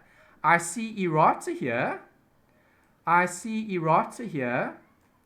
Do you see it as well? If you had to take out the loan from H, just to see if you still get an option. No, you can't take out the loan from H because the loan from H is Okay. immediately callable. It must go there. Oh, okay. You can't Okay. take that out. Have Yeah, a I look. remember that. All loans are unsecured and immediately callable. Okay. I see that. All right. The problem with the question is S limited here and L limited there. There's errata here. Okay. This information should have pertained to that over there. Okay. So you bought this previously.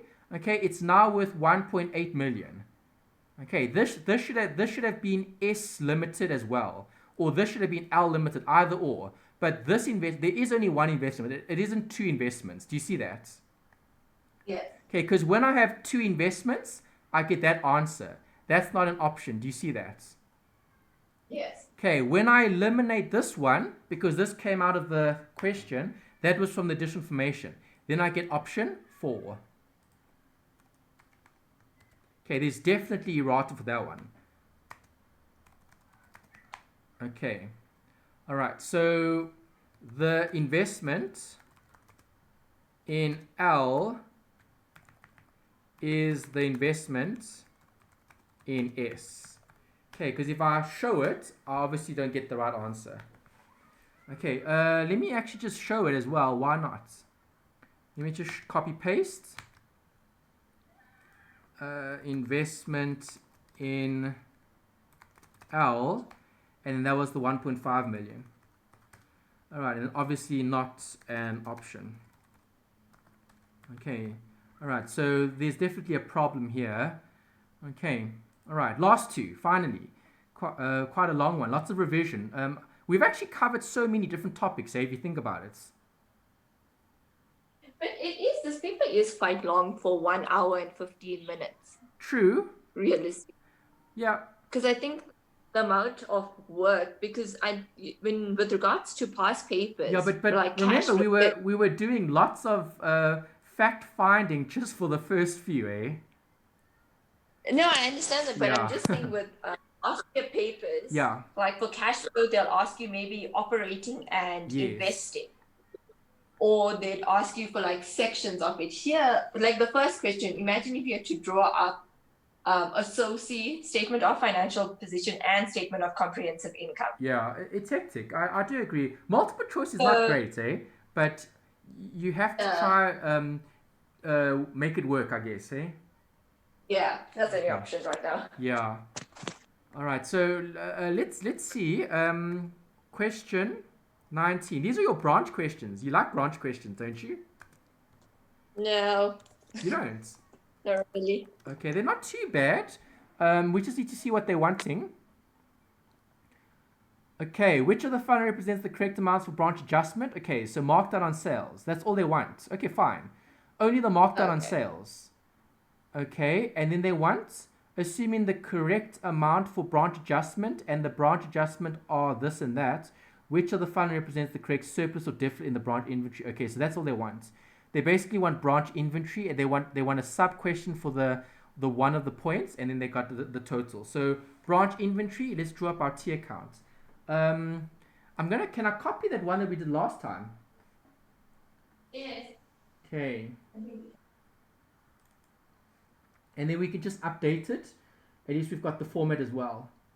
Okay, that was what? May, June 2019. Yes, okay. May, June 2019? Oh no. May, June 2019 I don't think was complete. Yeah, you had some homework there to do. Okay, those ones we'll have to do next time. You'll have more time to do more of those past papers, and then we can just check them. It was this one. Okay, here. Branch inventory. That's the one. Nice, pretty layout. Copy paste.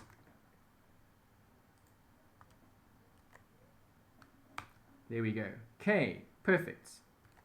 This is October, November.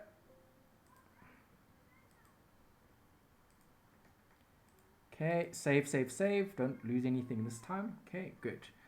All right, so obviously I'm going to copy paste, delete. Okay, there we go.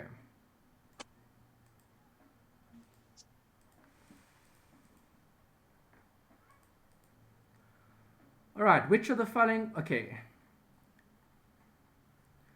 Branch inventory on hand at selling price. Okay, we need to read the additional information. Inventory is purchased by head office and supplied to the branch at selling price, which is cost price plus 25%. Okay, are you happy with that bit? Yes. So we're going to have to show the balance. What is the balance? Balance at selling price, beginning of the year, 60,000. Okay, so this is at selling price. So 60,000 times 100 divided by 125.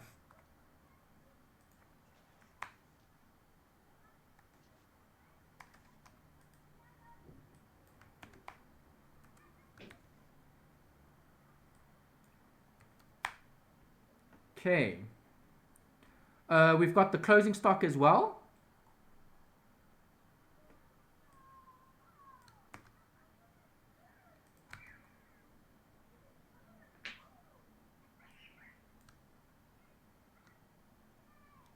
The balance. Yeah, that was the right balance. Okay. All right, so let's work out the balance. I've got 40 here.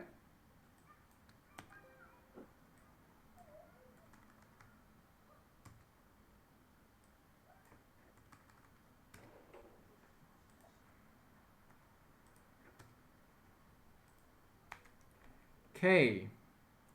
Transactions for the branch. Inventory transferred to the branch, selling price. Where do you show that? You tell me. Debit side or credit side? Inventory to the branch, debit. Yes, good. Okay, so copy paste that. Okay, how much did they give? Selling price 188,500.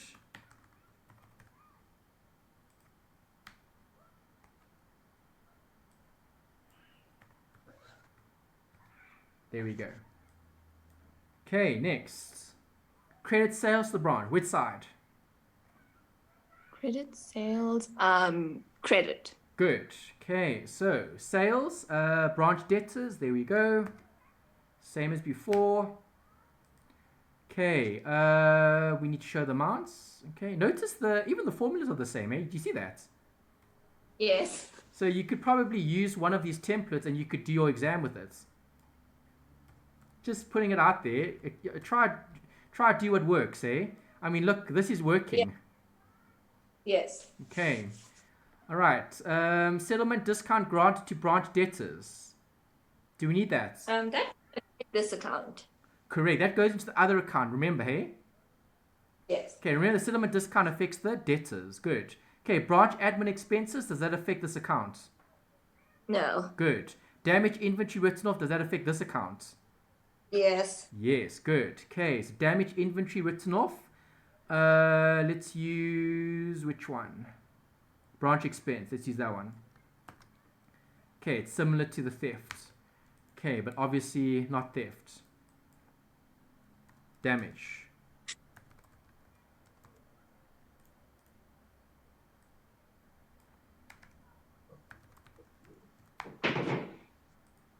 Okay, what is this? This was at cost. Okay, if it's at cost, then that needs to go here. And then times the 25%. Okay, that's a bit different. There they gave you something else in this question. All right. A we looked at. B we need to look at. The branch held a clearance sale during June. Inventory was sold at selling price less 30%. The proceeds on the sale amounted to that and were included in the credit sales amount of that. Okay, so they're telling you, do you agree that in this sale there was inventory that was at a discount? Do you agree? Yes. Okay, so cost price plus markup equals selling.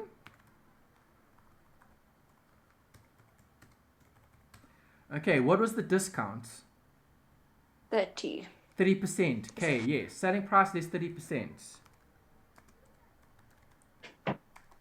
Okay, so this minus 30%.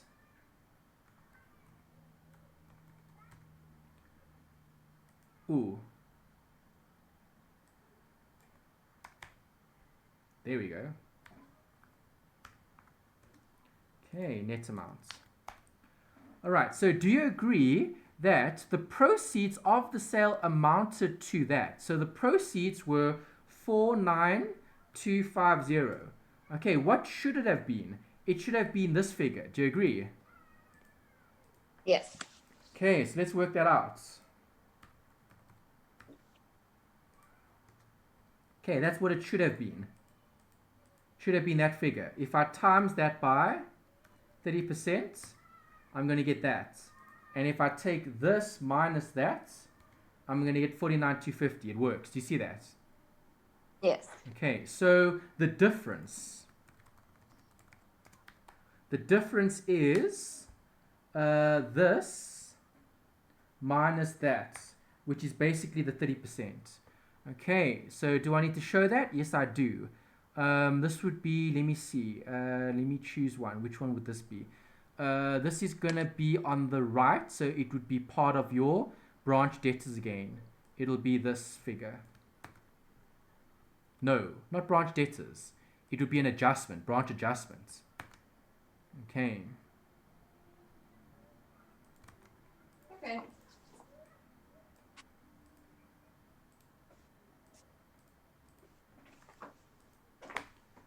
Okay, can I check that just to make sure? Where's those T accounts? Here. All right, here's an example. When you had that change, the discount. Let's see. Here. No. Embezzled, cash sales, credit sales, damaged stock, markup on inventory damage, cost of inventory stolen, markup on inventory stolen, cost of inventory donated. No, that one didn't have it. Yeah, discount for early settlement. It didn't have it in this one, hey? Yeah, not in this one. Must have been the other one. Here. There, discount on sales. There we go, it's correct. Yeah, branch adjustment is the correct description. Do you see it? Okay, discount on sales has to be provided for there. Right, yeah, that's right. Okay, perfect. That's it. Was there anything else? Nope, that was it. Do you see it? Yes. Okay, so let's wrap up this question and balance it off. Okay, which side looks bigger? Let's just total up both sides.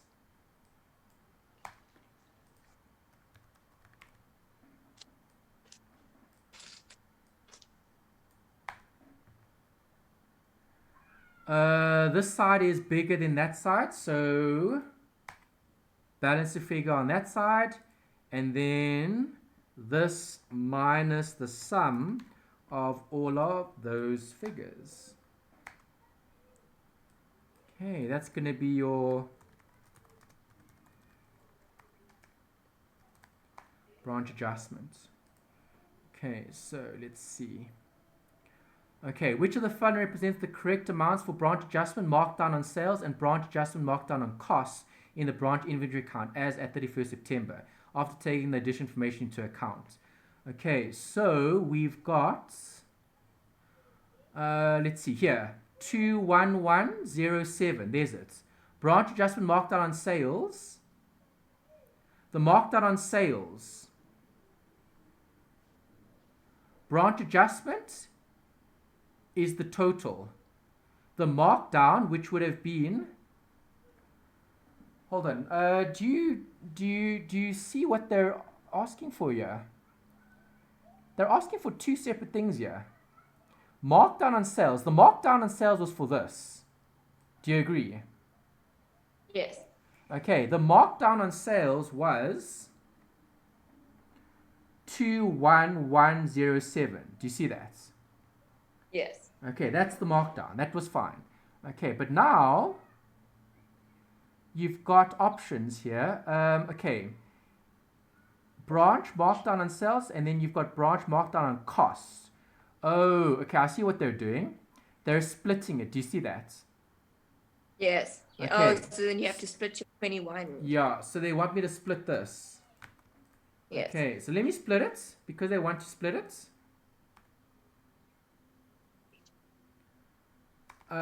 This figure times 100 divided by 125. No, that's not working. Hold on. This is the profit. You can't split it. Why would you split it? That wouldn't make sense. Because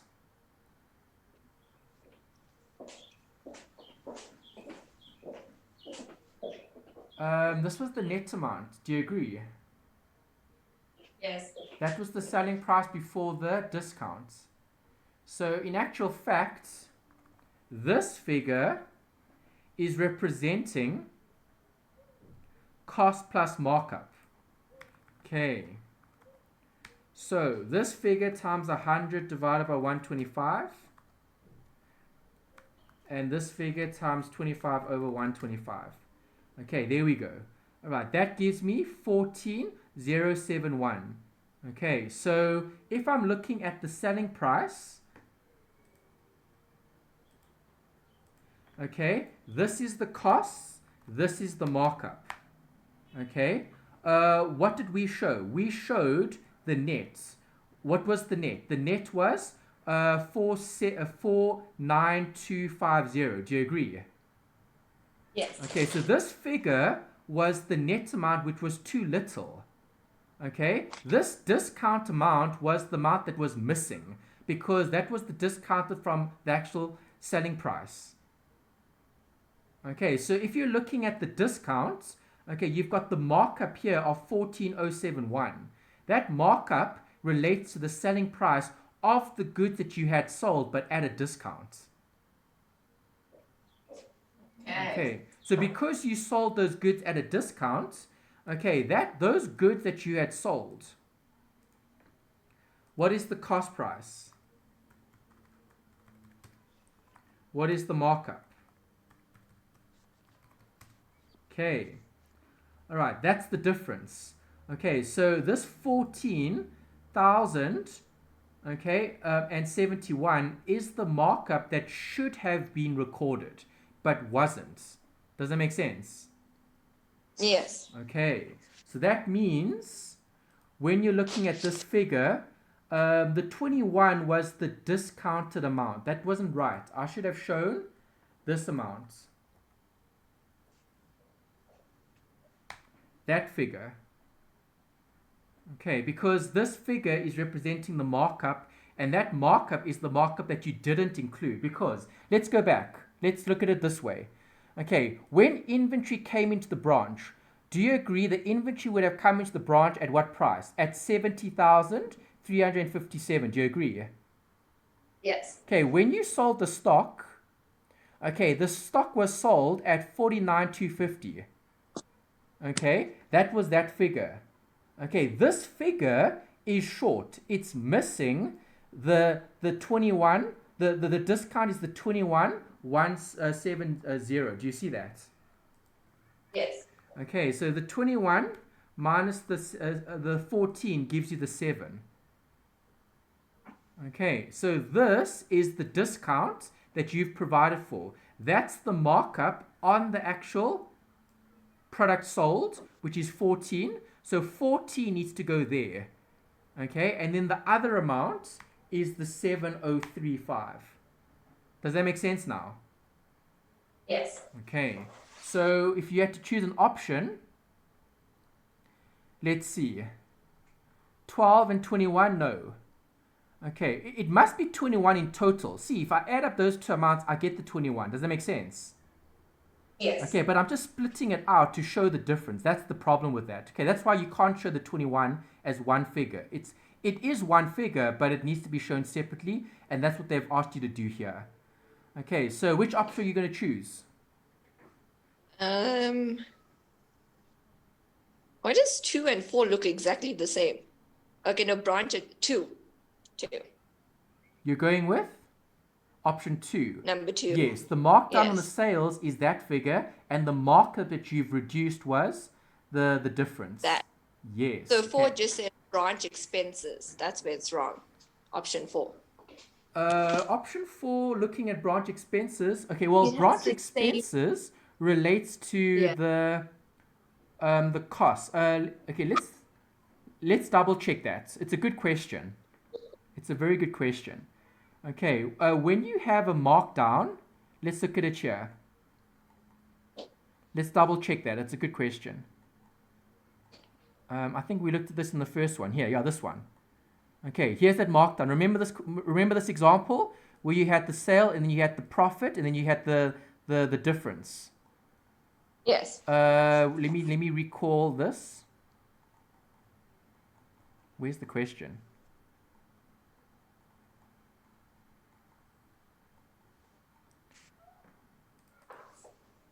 No, where's the question? Where's number 1? That was number 1. Okay, here, this is number 1, but this was looking at selling price. I don't think this will help us much because these are just workings. Where's that one where we had, I forget which question it was. Was it number 2 or number 3 or number 4? Do you remember? Was it this one? Ah, yes, it was. There's it there. Do you see the discounts?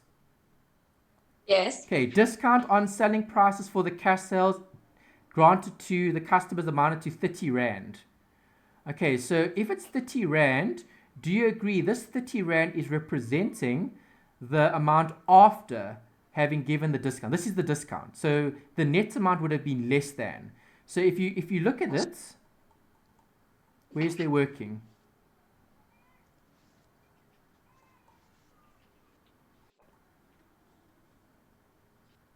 Here, net proceeds. That was the 30 Rand, wasn't it? No, that's a new question.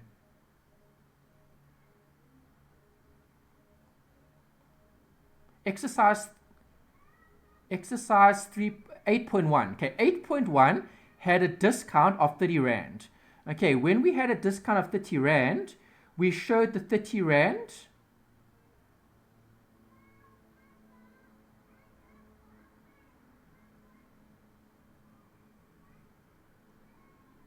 Cash discount of the sales will not be recorded because of the cash sales.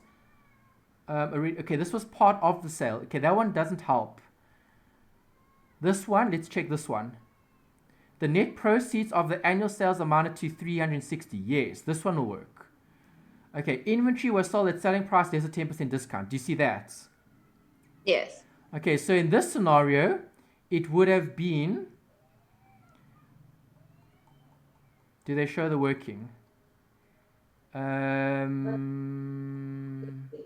Yes, they do.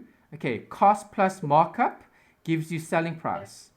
Okay, markdown is 10%. 10% of that gives you 135. Do you see that? Yes. Okay, so if we look at the net figure, what was the net figure in the question?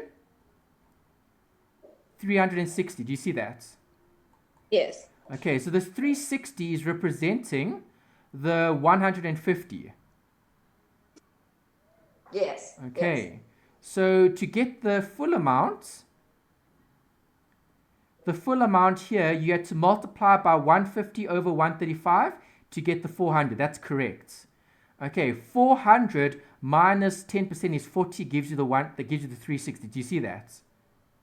Yes. Okay, so we've got the 360, we've got the 40, okay, and we've got the 400. Right, now we need to look at the disclosure here. Okay, there's the 40. The 40 is branch adjustment. That's correct. Okay, so our amount,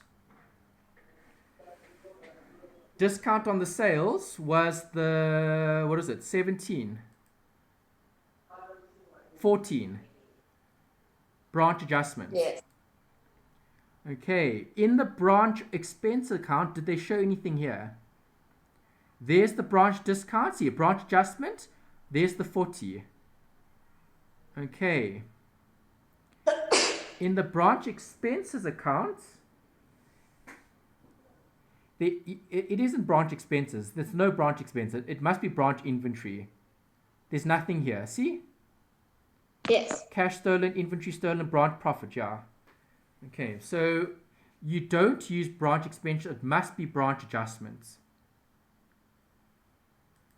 All right, so which option? Option 2. 2.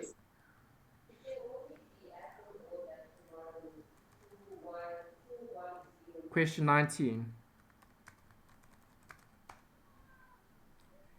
Okay, and then the last question was just to choose the correct option, assuming that you had a different. So assuming the correct amount for branch adjustment, and branch adjustment was 12 and 6. So they want us to replace this with 12 and 6. Do you agree? Yes. Okay, then we need to find that figure. Okay, so let's do that.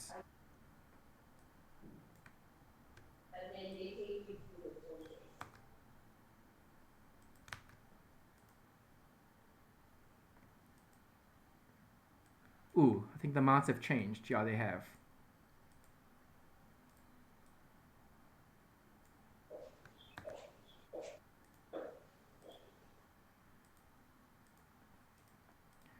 Okay, they want us to use 12. 12 and 6. Okay, so let's update. All right, thanks.